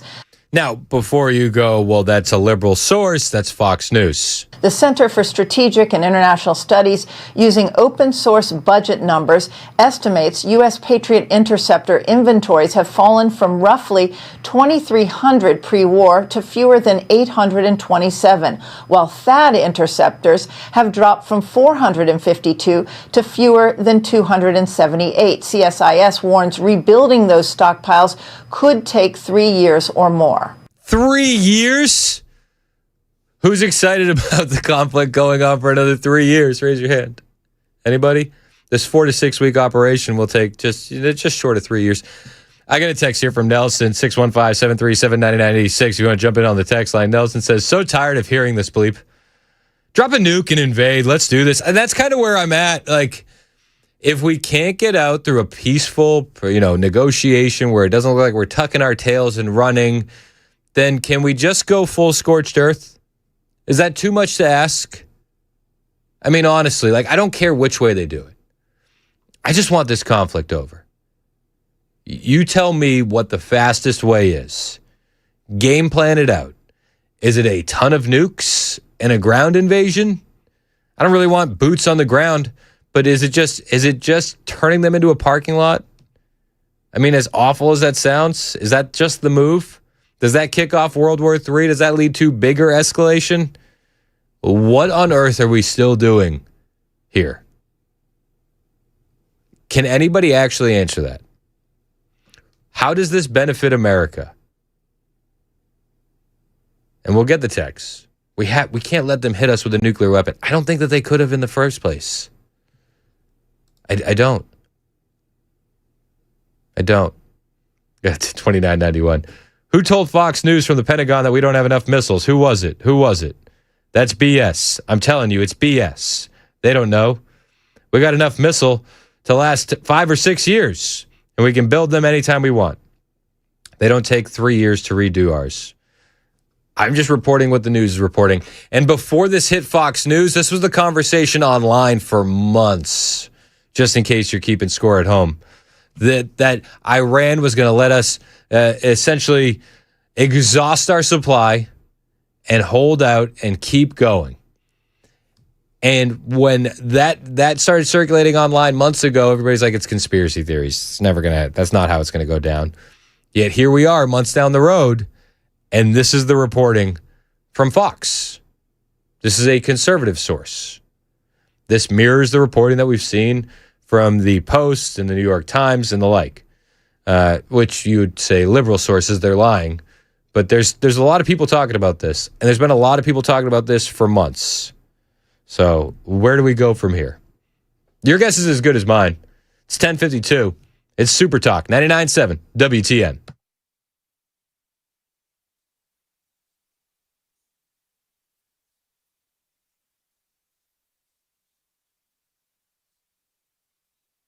Hey, what's up? It's Chris Hand here for the Wellness Institute of Nashville. I got to tell you about my friend, Dr. Mitchell, over at the Wellness Institute. Nobody touches this guy when it comes to cutting-edge technology to get you back to a pain-free life. That's all they do over at the Wellness Institute, and they've done it again with the brand-new Medical Bay 1. This is a futuristic healing machine designed by Dr. Mitchell himself. You're only going to find it at the Wellness Institute. You sit back like you're in some sort of healing spaceship. You're in a pod. And in this pod, you're getting a full body massage while red light, near infrared, and photon wavelengths light up your cells, exactly how God designed them to respond, to stimulate your stem cells for real tissue regeneration. Epic healing that you can only get at the Wellness Institute. That's not what they just do. They do a lot more than that, up to and including their powerful non-surgical spinal decompression, which right now they're running the Epic Spinal Special on that, which is $33 off each visit. What they're not going to push, painful surgery, painful injections, or opioids that will leave you addicted and broke. Not their style. They can get you back to a pain-free life. They can do it today. It starts with a call or it starts with a click. Painisbad.com or 615-246-5009. Painisbad.com or 615-246-5009. Pull your phone out of your pocket and pick which one you like. Painisbad.com or 615-246-5009. See them today. Thank me later.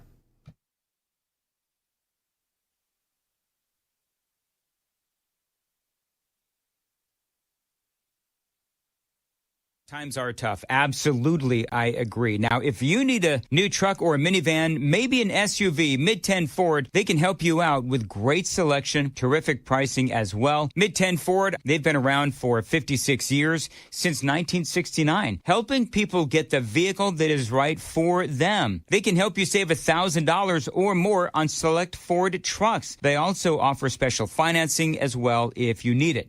Now, Mid-10 Ford, I like to say that they're a one-stop shop. You can buy your vehicle there at Mid-10 Ford. You can get it serviced. They have a body shop as well. So you want a brand new or a pre-owned vehicle, you can check out all of the great deals at their website, mid10fordtrucks.com. That's mid10fordtrucks.com. They offer low-pressure sales, maximum customer service if you show up at their business, 1319 Foster Avenue. This is a family-owned business going back 4 generations. So, yeah, they do know how to treat customers. So let them help you get into your next vehicle. Again, low-pressure sales, maximum customer service. Find them online, mid10fordtrucks.com. That's mid10fordtrucks.com. Let their family take care of your family.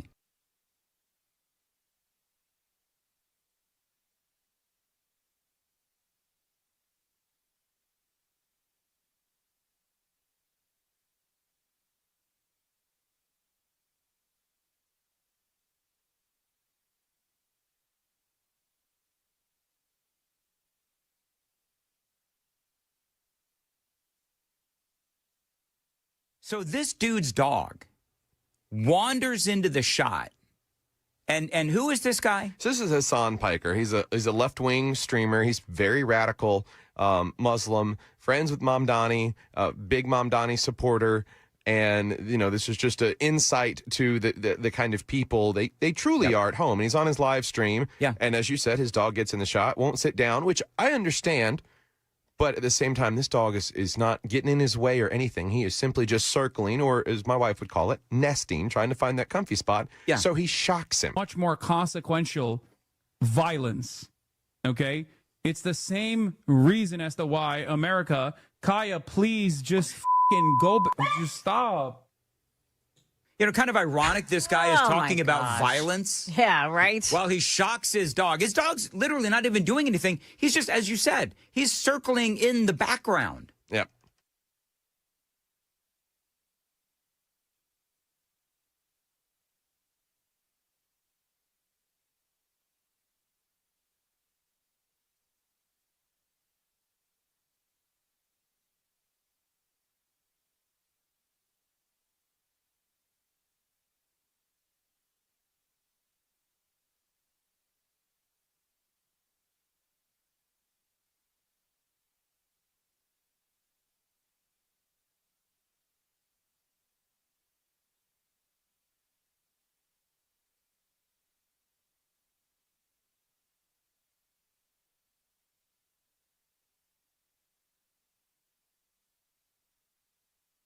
We'll tell you why some student loans are being forgiven coming up in the 11 o'clock news on Super Talk 99.7 WTN. That's Joe and Jones in the newsroom. You guys are welcome to join the show any way you'd like. The YouTube chat's jumping as always. Hail to the chat. You can join us on the text line or the phone line. Same number for both, 615-737-9986.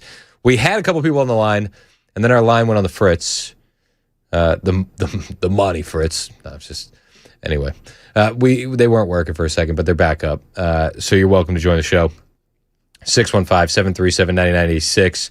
Would love to have a conversation on any and all of these things with you. One of the things I didn't get to that I wanted to was President Trump announcing that yesterday in the Oval Office that leakers leaked his Iran strike plans. Now, That's traitorous. That is treasonous. And if this can be proven and they can be found, they should be put to death very quickly. Because I don't like the implications of this at all. Whether or not you approve or disapprove of the conflict aside, people leaking his strike plans on Iran, that's dangerous. Mr. President, this is at least the fifth time you've turned off airstrikes against Iran since April to negotiate. What is your message to the American people who are wondering what has changed this time? Why should it be any different? Well, you don't know. I don't know. I think we're going to maybe get something, but I want to give them every last chance before decapitation. Very tough to do what we have planned, still planned. We'll see what happens. But it's a very, very tough thing to do. I think I'm very proud of the fact that I'll give people a chance. This is a big move. To do an attack that big on a country, I'd rather not do it. Now, we've already, through lots of large attacks, but they were normal large. Hopefully they'll come to their senses, because what happened cannot have a nuclear weapon, but hopefully they'll come to their senses. So they called me and they said, please don't attack, we'll make a deal. That's the real truth, and everyone knows it. And who wouldn't call? And they found out through leaks and sleazebags, a lot of sleazebags, leakers. Leakers should be put in jail. They have to strengthen up the laws for leakers. I think that's the moderate solution, actually. Leakers being put in jail. If you're leaking military war plans to the enemy, that's a moderate solution. If you're working with the enemy in any capacity, I think that's a moderate solution. Hey, you know who's working with the enemy? The Democrat Socialists of America, where there's new reports on them cozying up to China. We'll talk about that, and we'll talk about the midterms on the way. I might have changed my mind on one Darlene Graham. I might be a Darlene fan now. Seriously, Mason's giving me a weird look. I'm serious. I know. You sure about that? I think I am. I'll tell you why when we get back. It's 11:01 on Super Talk 99.7 WTN. China.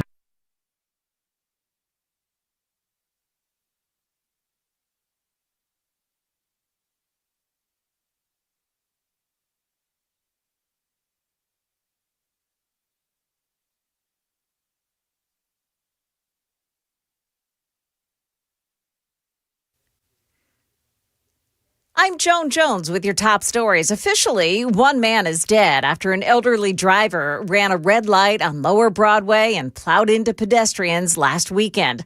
Well, now News 2 is reporting another victim is in very critical condition. Misty Morris says her friend Diane is fighting for her life in the hospital. She had brain bleeding. She had internal bleeding. She's got so many fractures in her ribs, so many broken ribs, so many fractures in her legs. Misty says Diane was on her way to Barry Manilow's concert in downtown Nashville. Misty says she hopes this tragedy sparks conversation with Nashville leaders around safety concerns on Broadway. Hey, Tennessee, let's do better.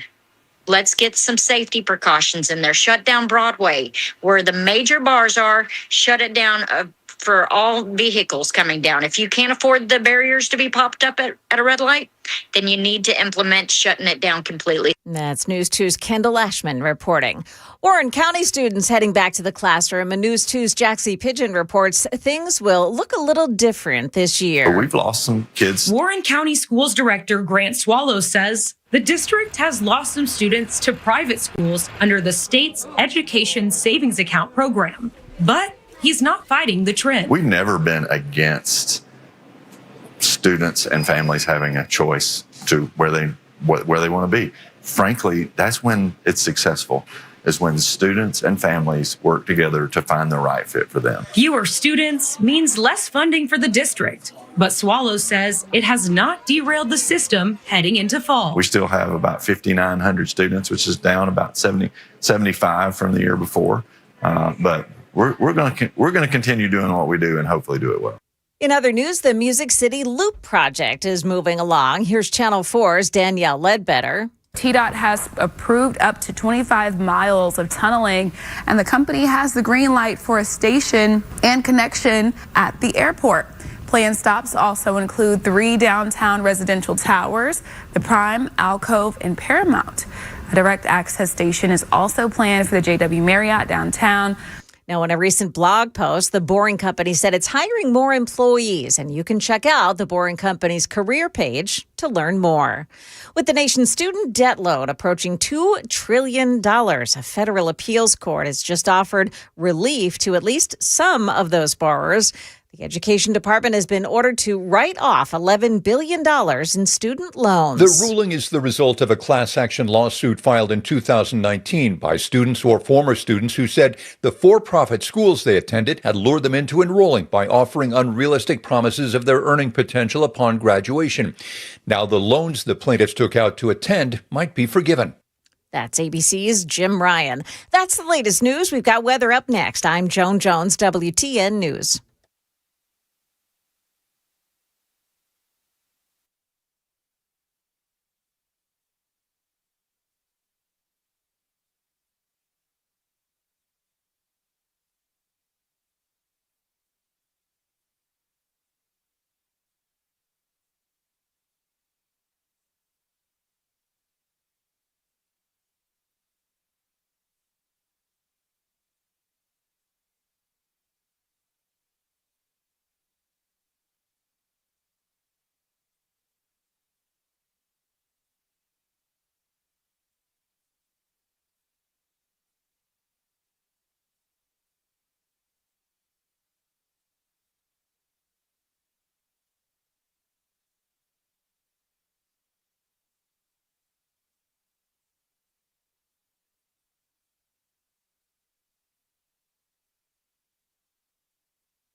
It's 11:07 on Super Talk 99.7 WTN. My name is Chris Hand. The show is brought to you by our friends at Better Water LLC. They're also our big sponsor for our gubernatorial primary party. There's a lot of primaries, but the big one, the gubernatorial race.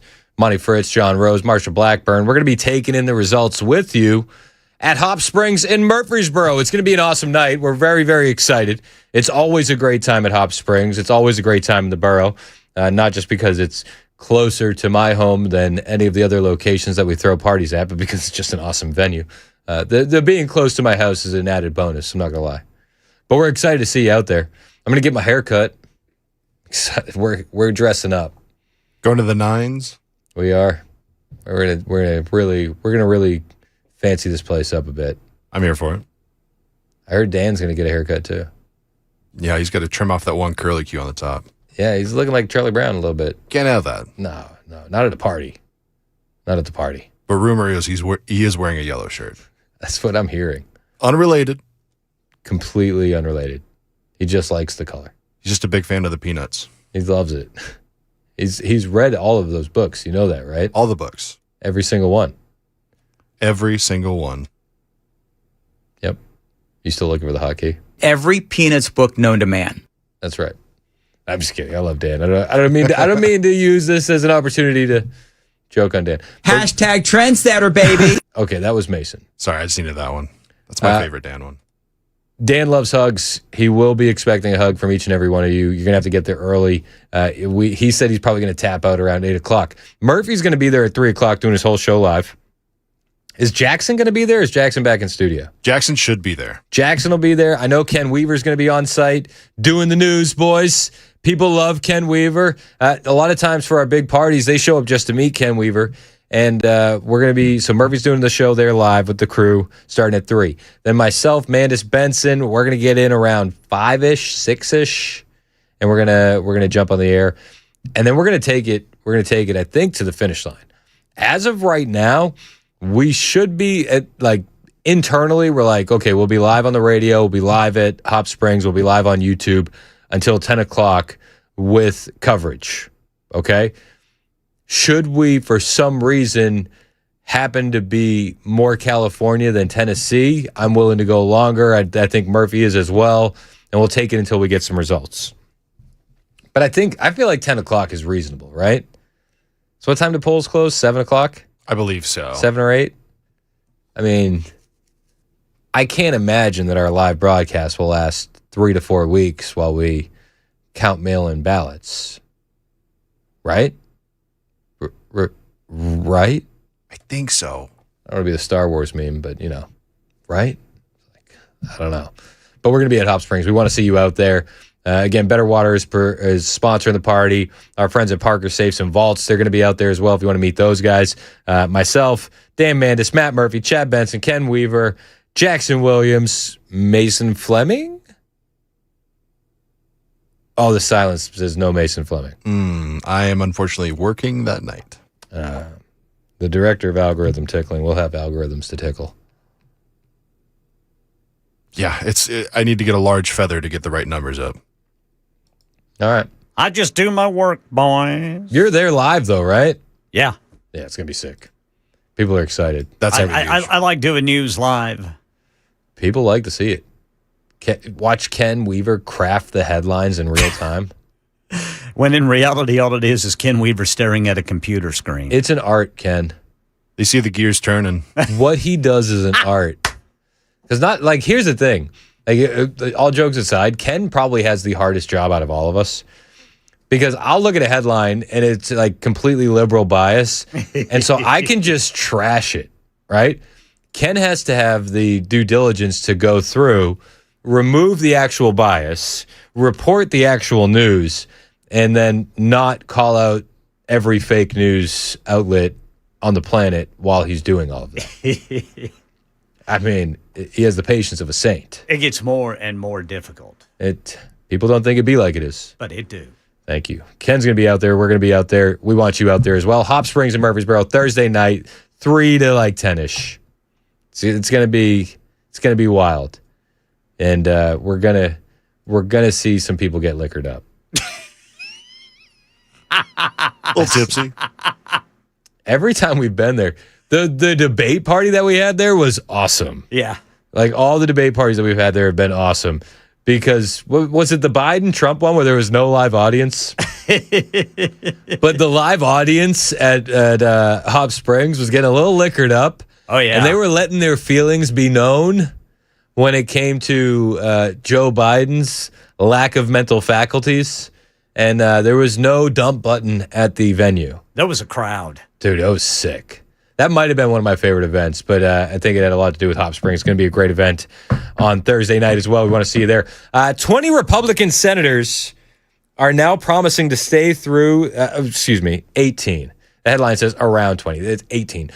18 Republican senators are promising to stay through the August recess to pass the Save America Act. This isn't going to cut it. We're going to need more, but this is what we got. First of all, just to get it out of the way, Blackburn and Haggerty, they're in.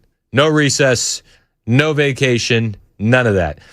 Joining our senators in Tennessee, would be Mike Lee out of Utah, Rick Scott out of Florida, Tuberville out of Alabama, Jim Banks in Indiana, Ashley Moody in Florida, Darlene Graham, more on her in a second, out of South Carolina, Katie Britt out of Alabama, Todd Young out of Indiana, Eric Schmidt out of Missouri, Dave McCormick out of Pennsylvania, Roger Marshall out of Kansas, Jim Risch out of Idaho, Ted Cruz out of Texas, Mike Crapo out of Idaho. That's an unfortunate name.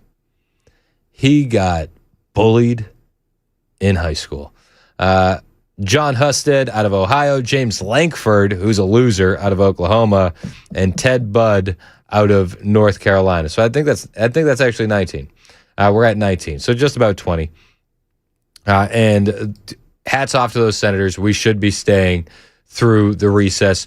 Rick Scott is fighting for this. Rick Scott should have been the Senate Majority Leader.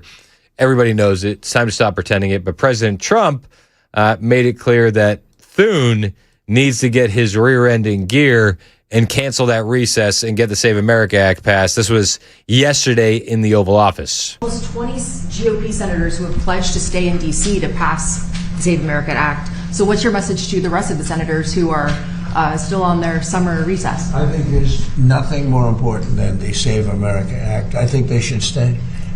They do what they want, but I think they should stay. Nothing more important than the Save America Act. I think they should stay. If John Thune can't get the job done, they should oust him. They really should.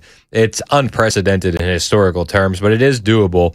I think you only need 5 Republican senators to call a meeting to get that on the board, and then you would need about 27 Republican senators to actually force the issue and get him out. One of those senators that I didn't have a lot of faith in, but might actually be pretty tough, and I will happily eat crow on this one, could very well be one Darlene Graham. I know. I was surprised. I didn't like that Darlene Graham got appointed to Lindsey Graham's seat. I haven't liked the revisionist history on who Lindsey Graham was while he was in the Senate. I think that he was a deep state kind of senator where he really just liked working for the war machine, and he did whatever he could in the meantime to stay in power. And it seemed like everybody just wanted to talk about how great he was after he passed away, which, like, I'm not here to disparage him, but it's like just a few months back, we were all like, why is Trump endorsing Lindsey Graham? So the revisionist history killed me. And then when they appointed, probably poor choice of words, but then when they appointed his sister to fill his spot, I was like, that's a DEI hire. That is. And I didn't think that America was a monarchy. Last time I checked, South Carolina, says here, also not a monarchy. So I had no idea why they were appointing Lindsey's sister, Darlene, to the seat. Now, I maybe change my tune very, very soon, because she seems like she could very well be a fighter. She came out yesterday in favor of nuking the filibuster for the Save America Act. And then, listen, if this is what she's going to bring to the table, I'm gonna be here for it. I said earlier, I'm willing to stay through recess to get it done. What's up with recess anyway? Who gets a month off from work? I think we should stay up there and work and get it done. You have to have an ID to check out a library book, to buy alcohol, and you don't have to have an ID to vote. That's absurd. In New Jersey, they had 6,600 people, non-citizens registered to vote, and several hundred of them did vote in our election. And I am all for, this is where I differ from my brother, getting rid of the filibuster to get this done, because eventually the Democrats are going to get rid of it anyway. Base department? That's Darlene Graham. Listen, I'll happily eat crow. If she is more based than her brother, I'm here for it. This was last night at the South Carolina GOP Senate debate. Darlene Graham saying, why do we take a month off of work? Can anybody, maybe you just need that outsider in there to be like, why are we taking a month off of work? Who does this when we're supposed to be working for the American people? It's a good question to ask, Darlene. Thank you for asking it. Darlene Graham, why aren't we nuking the filibuster? Incredibly more base than her brother. So maybe I was wrong. We'll happily be wrong. And I hope that she keeps that fight with her and actually moves the needle. Let's just keep our fingers crossed. I'm here for it. She said, who needs an ID to check out a library book, but you don't need an ID to vote. Yeah, exactly. You'd actually need an ID to go to the best Ugandan socialist Muslim mayor in New York's history's new government-run grocery stores. Isn't that hilarious? This has been making the rounds. I'm sure you've seen it. Mayor Mamdani, he's opening his government-run grocery stores, and they're like, well, sir, how are you going to know that people aren't just taking advantage of the low prices? And he's like, well, talk to my expert. How are you going to keep people from taking advantage of that, that deal, basically? And is there going to be a limit on the number of items that someone can take that are discounted at that level from that essential basket? So our RFP makes very clear that this is a program for New Yorkers to be able to put food on the table, not a program for people to be able to make a quick buck through reselling. I'm going to pass it over to our EDC head, J-Pack, to add some additional details. Yeah, pass it. Tag her in. Yes, if you look at our RFP for the operator, we are looking to make sure that we target New Yorkers, whether it be at sort of a library card-esque thing, and also we manage who's buying, and that is focused on everyday New Yorkers. So we are mindful of that, and so we're going to make sure that we have all the things in place to ensure that that does not happen. A library card? So a form of identification. So it's actually New York's government-run grocery stores are going to be more secure than New York's elections. Coincidence? I think not. Got it. President Trump was asked about this yesterday inside the Oval Office, and he gave a very, very Trump answer. Mr. President, New York City Mayor Zoran Mamdani is requiring an ID to access his government-run grocery stores. What then is your message to Democrats who do not want to pass the Save America Act and ensure, ID at the ballot box? This was just announced. Yeah. I heard about it. Yeah. Well, I wish they'd have an ID to access the voting booth. They don't want to access the voting booth with any identification. We want voter ID, and we want proof of citizenship. Well, he also had a thing where you had to have 2 different IDs to shovel snow during the winter, right? I remember that. You remember that. You gotta have ID to shovel snow. And that program was so poorly run, if you recall, that people were signing up to shovel snow, and then they were going home and collecting the check. Nice. This is what your city looks like on communism. President Trump also yesterday in the Oval Office vowing to not let communism overrun America. But this desk is like a blocking desk. No matter who gets in. If it's bad, I block. And I'm good at blocking.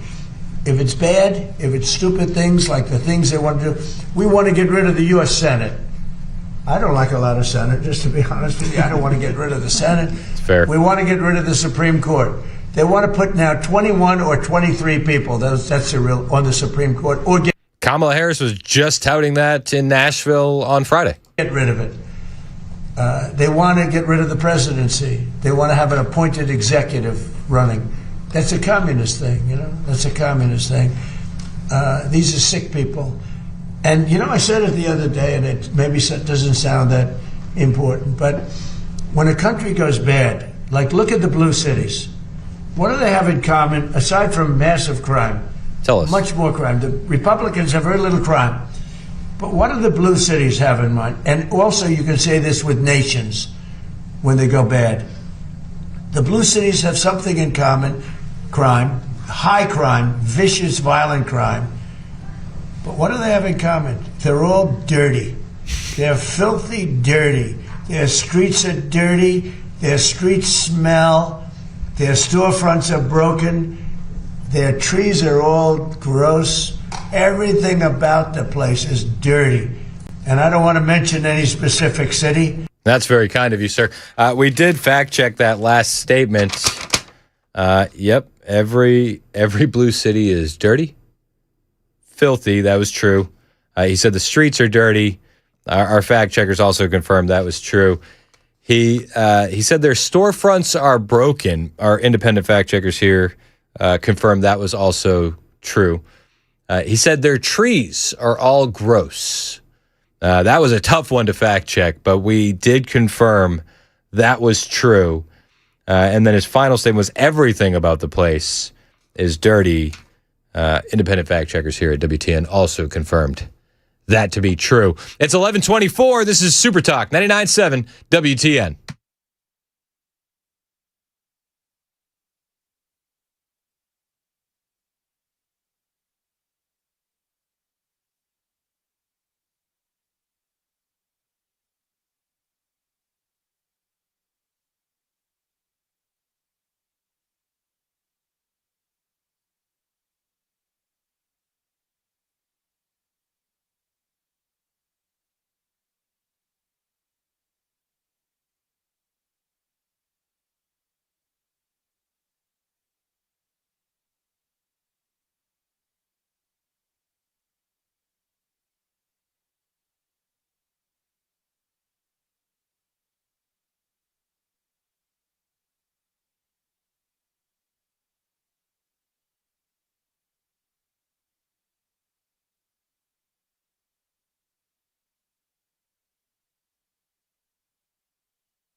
Drivers northbound 65 is like a parking lot between Goodlettsville and Millersville. Todd Blanche moves one step closer to becoming Attorney General. These stories and more coming up at 11:30 on Super Talk 99.7 WTN. That's Ken Weaver in the newsroom. It's 11:28 on Super Talk 99.7 WTN. My name is Chris Hand. The show's brought to you by Better Water LLC. So I put up a poll, a very unscientific poll, on my Twitter account. Said, couple of days before the gubernatorial primary, who you got? And then I listed all three candidates, Blackburn, Fritz, Rose. So I got 65% of the vote, 345 votes, right? There's like 20 hours left. You want to vote in the poll. At Chris Hand on air, on X. Fritz gets 65% of the poll vote. 23% go to Marcia. 12% goes to Rose. Now, very, very unscientific, right? And I don't know if it's just Tennesseans. But I got a guy who was texting in, or, tweeting in, not texting in, tweeting in. Are we still tweeting? These guys are going back and forth about Fritz, right? And this guy said, I'm not going to vote. I'm not going to vote. It's just what he keeps saying. I'm not voting in this. They're all corrupt. This guy's like, well, check out Fritz. He's not corrupt. And I don't necessarily think Blackburn or Rose are corrupt, just for the sake of the argument. But they're all corrupt. And he said, until AIPAC isn't considered an American lobby, I won't be voting. Or until I see a politician that campaigns on term limits, $0 property taxes, similar issues, I won't be voting. So somebody posted, Monty Fritz, $0 from AIPAC. Said, good. I hope he wins. Honestly, though, I doubt he will. The corruption behind the backed party candidate, Marcia, is nearly impossible to overcome. Massey is a good example. And I'm just so tired of this talking point. Like, does AIPAC influence our elections? Sure. But do you know what costs most Republicans elections? People not showing up to vote. Did you know that? Get out there. It's like, seriously. So the Massey conversation is so insane because Massey had, 20 million spent against him? 20 to 30 million? Not all of it AIPAC, but it was like 20 to 30 million. Okay, and he lost. Fair. Okay, criticize AIPAC. Fair. Ken Paxton had $90 million spent against him in the Texas primary, and he won. He overcame that gap. You want to know why? Because people showed up and voted. Like, you can go out and you can vote. You can go out and talk to your neighbors. You can go out and knock on doors. You can talk to people at church. You can talk to people at the office. You can get your candidate over the finish line through word of mouth. Like, I know that there's hurdles when it comes to money, but you could be making the same argument if you're a John Rose supporter. John's not going to win. Marcia has all the money. It's like, okay, well, go put in work. You're not going to be the change. You're not going to see any change if your response to money in politics is, I'm going to sit at home. You're just not. You're absolutely not. I hate the I'm going to sit at home crowd. I'm going to sit at home. You know what I'm going to do? I'm going to protest. And then the candidate I don't like is going to win anyway. So, well, you really nailed it with your protest. Like, this blackpilling has to stop. You're not going to fix the conservative movement by blackpilling others. Being like, nothing ever changes. Nothing ever changes. You're not going to win the conservative movement over by saying, Marcia won, I'm going to go vote for a Democrat now. Like, that's ridiculous. It's borderline retarded. It just really is. I'm getting the windmill from Mason. It's 11:32. This is Super Talk, 99.7 WTN.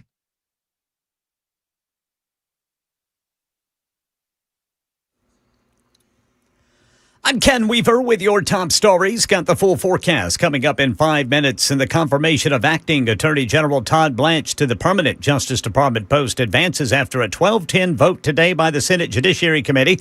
Blanche getting through after providing written assurances that rescinds President Trump's so-called anti-weaponization fund. But ABC News legal contributor James Sample says that deal isn't undoable. Because those documents were not filed with a court, they aren't binding in any way, they're essentially written promises that he could turn around and break. Full Senate vote expected this week. Gasoline prices still going down in Middle Tennessee despite oil prices ticking higher this morning as talks between the U.S. and Iran remain uncertain. We get more from ABC News Chief Business and Economics Correspondent Rebecca Jarvis. The price of gasoline now $4.07 across the country. That is the nationwide average this morning, up 2 cents overnight and more than 30 cents from a month ago. The key for prices to head really much lower here is a signal that is sustained that the Strait of Hormuz and the flow of oil has resumed, and best case scenario, resumed back to pre-war levels. Yeah, today in Middle Tennessee, Gas Buddy puts us a penny cheaper than yesterday at $3.65 per gallon. Meanwhile, Melissa Adon. The president directing oil companies on social media to bring oil prices down now. Based on a shortage, they're making too much money. I don't like it. they're going to give some of that back to the public. Meanwhile, Gas Buddy says by later this week, the national average for a gallon of regular could reach its highest level ever recorded for this point in the year. The national average for a gallon of regular is now more than $1 higher since the start of the war with Iran. Melissa Adon, ABC News, Los Angeles. That is the latest news. Weather is next. I'm Ken Weaver, WTN News.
38 minutes past the hour on Super Talk 99.7 WTN. My name is Chris Hand. The show is brought to you by Better Water LLC.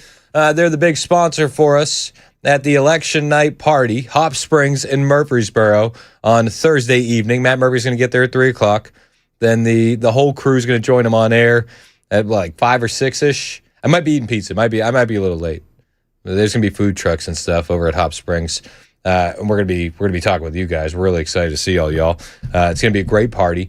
We're gonna have all of the election night results, and we would love to see you out there. If you can't make it for whatever reason, we'll be live on your radio, live on YouTube as well. Our election coverage, I think it's pretty good. I think it's the best. I don't think anybody does it better. But I will tell you what. Maybe this is misplaced frustration, but I do get frustrated. I get frustrated with people who are like, I'm not voting because Marsha's going to win anyway. It's like, if you don't, but like, so for starters, Marsha Blackburn is going to be a better governor than any Democrat if you reserve to the fact that Marsha's going to win. And if you don't want Marsha to win, like, there's a lot of complaining going on from people who just want to complain. So I would just ask you, what have you done to get the candidate of your choosing over the finish line? Whether that's Rose or Blackburn or Fritz. Have you knocked on doors? Have you gone to rallies? Have you talked to your neighbors? Have you talked to friends at church? Have you sent out text messages? Have you made phone calls? Like, all of this stuff is free to do. You can say that, oh, there's too much money in our elections, but what have you done to get the candidate you like over the finish line? Seriously. Money isn't everything. And it's very easy to get blackpilled and be like, oh, a guy like Massey can't win because AIPAC spent $20 million. And then ignore the fact that Ken Paxton had $90 million spent against him. He was outspent, I think, like 3-1, 4-1. And he won his race. Money is a huge help. Don't get me wrong. But it's not the end-all, be-all. And if you guys want to get out there and support a different candidate, then get out there and support a different candidate. Don't just be and moan that it's never going to go your way. So I don't know, man. It's frustrating. And then there's people saying that I'm texting with Sean. I told Sean to call in. He said he would if he didn't work in a lab plant. He said some of us actually have to work out here, unlike some Democrats. Touche. But I was texting with Sean. And he said, I voted for Fritz, and I'm telling you, if Marsha wins, I'll vote for a Democrat just in protest. Just in protest? Bruh. Just for starters, the governor of Tennessee gets to nominate the senator. So if Marsha wins, she gets to pick the senator.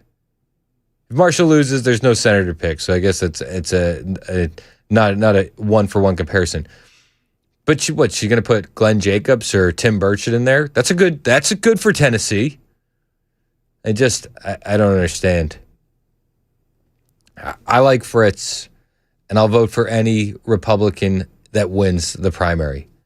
And I would if it was a 1-for-1, I'd probably vote Blackburn over Rose. Just me. You got to do your own research on your candidates. It's getting down to crunch time. Thursday is the general, essentially the general. Thursday is the primary, but in this state, it's essentially the general. So if you don't like a candidate, make some phone calls, send some text messages, talk to some friends. Like, get out there and do something. It is absolutely ridiculous to say that you're going to sit out or you're going to vote in a Democrat because you want to protest. Doth protest too much, I would say. It is a crazy, crazy idea. Just get active. There are too many people that aren't active enough in politics. Whether it's at the state level or the local level, people don't know their candidates, people aren't involved.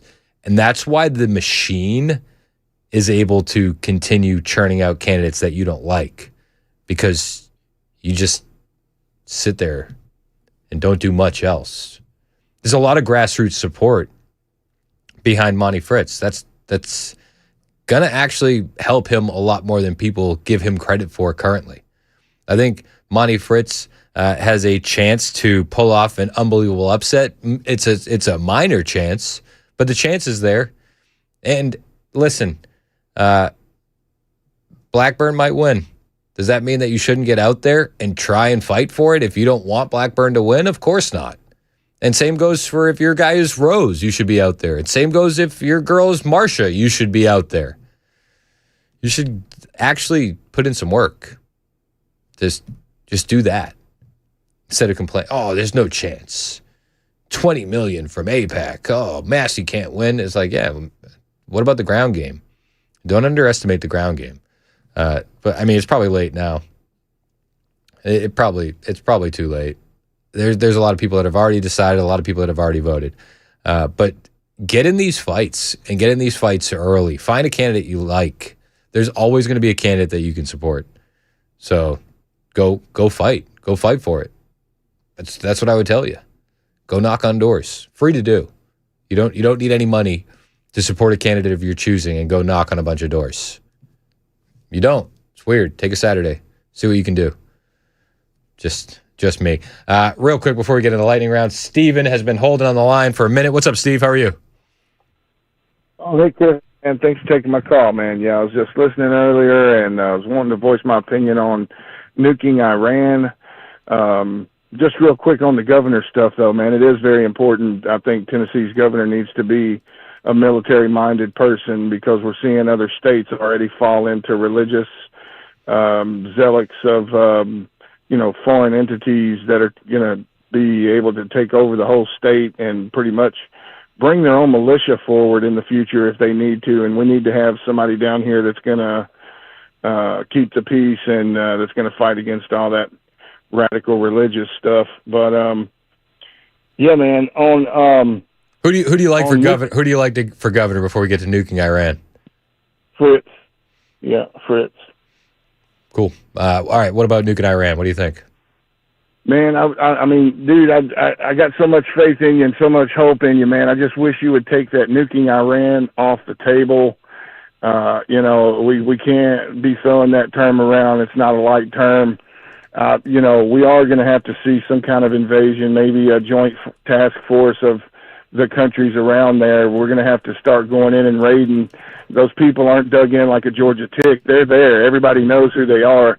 We just got to have help from the nations over there to start raiding on guys and get them out of there. I don't think it's going to be no 20-year war. If and when we go in, I'm seeing Trump is locked in for his term anyway, so we should probably knock this out pretty easy with the help of others, which should be there. But we need to take nuking off the table, brother. Okay? Can you tone that down a little bit for me? I just think that if you look at the course of history, every time we've nuked one of our enemies, that country has ended up more prosperous in a place that you'd like to visit. Yeah, but that's not the whole thing about it, though, man. Nuking is just not. I want to get through this conflict as quickly as humanly possible without losing any American lives. We've already lost too many. It shouldn't be an option, though, man. It just can't. For human, for the human rights, you can't. That needs to be off the table. I'm just against it, man. I'm against the nuke. If you're going to go in and try to free up people, if you're going to go to war with somebody, if you're going to go whatever the cause is, you need to go in like warriors. You don't need to go in like diplomats that have failed their duties. I see. I value the lives of our American service members far more than I value the lives of Iranians. Right on.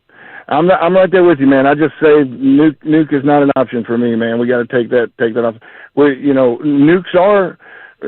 need our nukes, and because of the threat that's out there, but we don't need them for what we're about to do.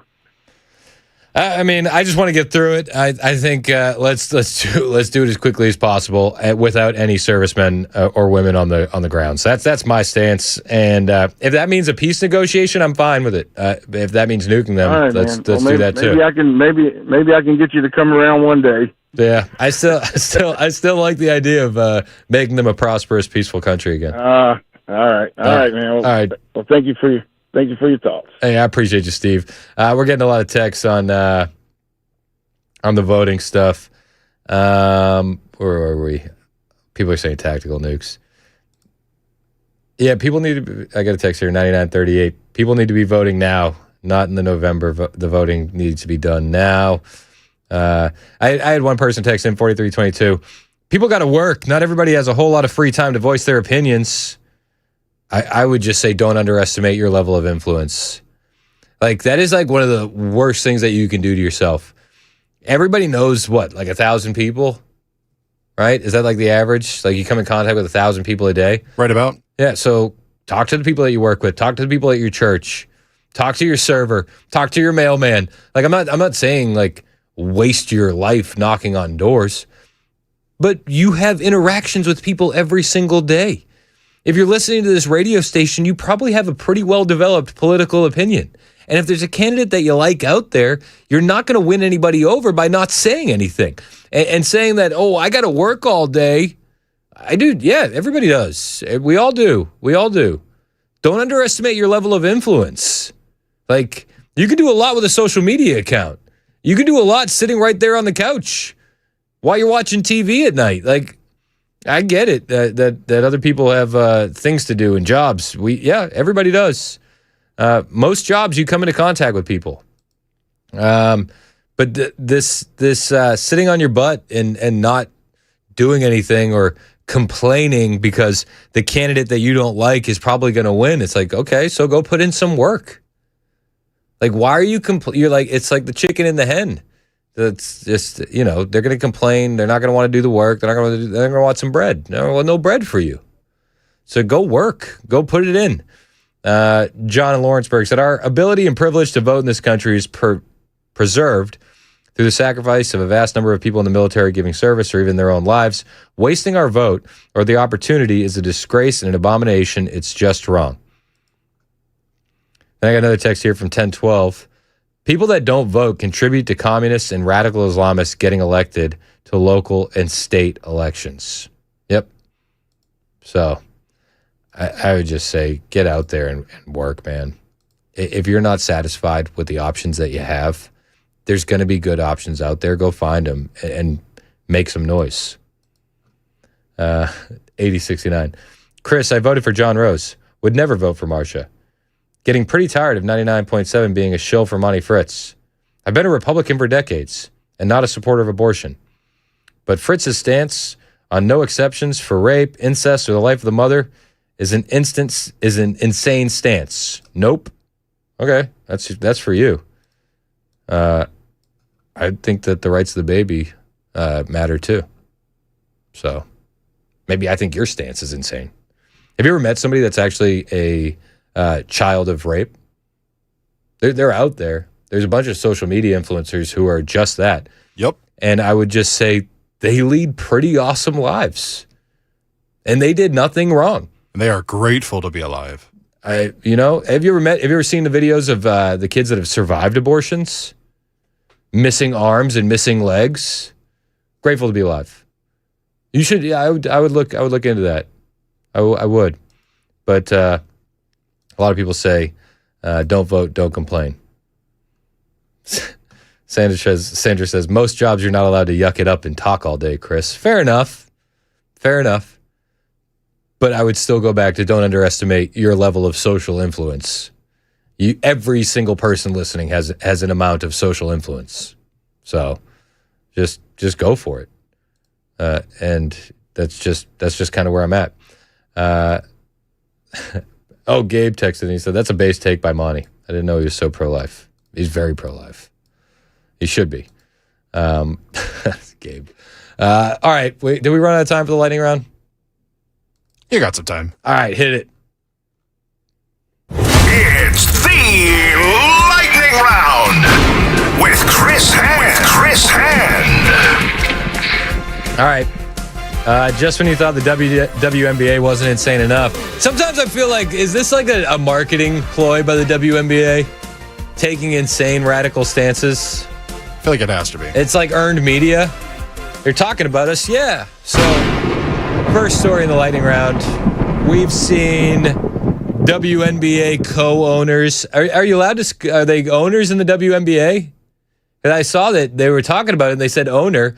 But in the NBA, you got to say governor because you wouldn't want to be labeled a racist, even though you were still an owner back when the leagues were segregated. Remember that? When it was all white people in the league, you were allowed to be called an owner.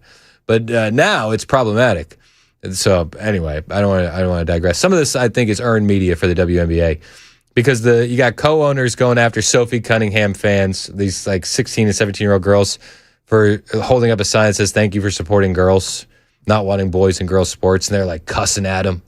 It's like this elderly woman just cussing at these two young girls. And then you got this lady. This is the coach of the Indiana Fever, and she was asked, I don't know her name. That's fine. We don't really need to know her name. The coach of the Indiana Fever was asked if men should be able to play in women's sports. I can't believe that this is still a discussion in 2026. And when you're the coach of an all-female league, do you want some dude to come in and just dunk on these broads? Is that what you want? Maybe. Maybe it'd be good for league revenue. What's your stance? What is your stance on men or athletes who test as biological male participating in women's sports? What's your personal stance? Yeah, I mean, I don't know that I would say that I'm educated enough from a scientific standpoint. I don't ever believe that exclusion is an answer. I just don't. So you're for dudes dunking on broads in the WNBA?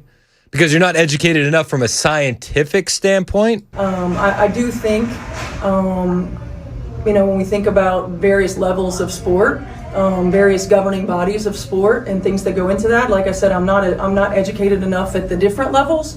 I know growing up, I played with the boys all the time. Oh, all right. Yeah, so there's that. That's settled. I just want to point out, people like this woman, they vote in every single election. Just letting you know. It's 11:55. This is Super Talk 99.7 WTN.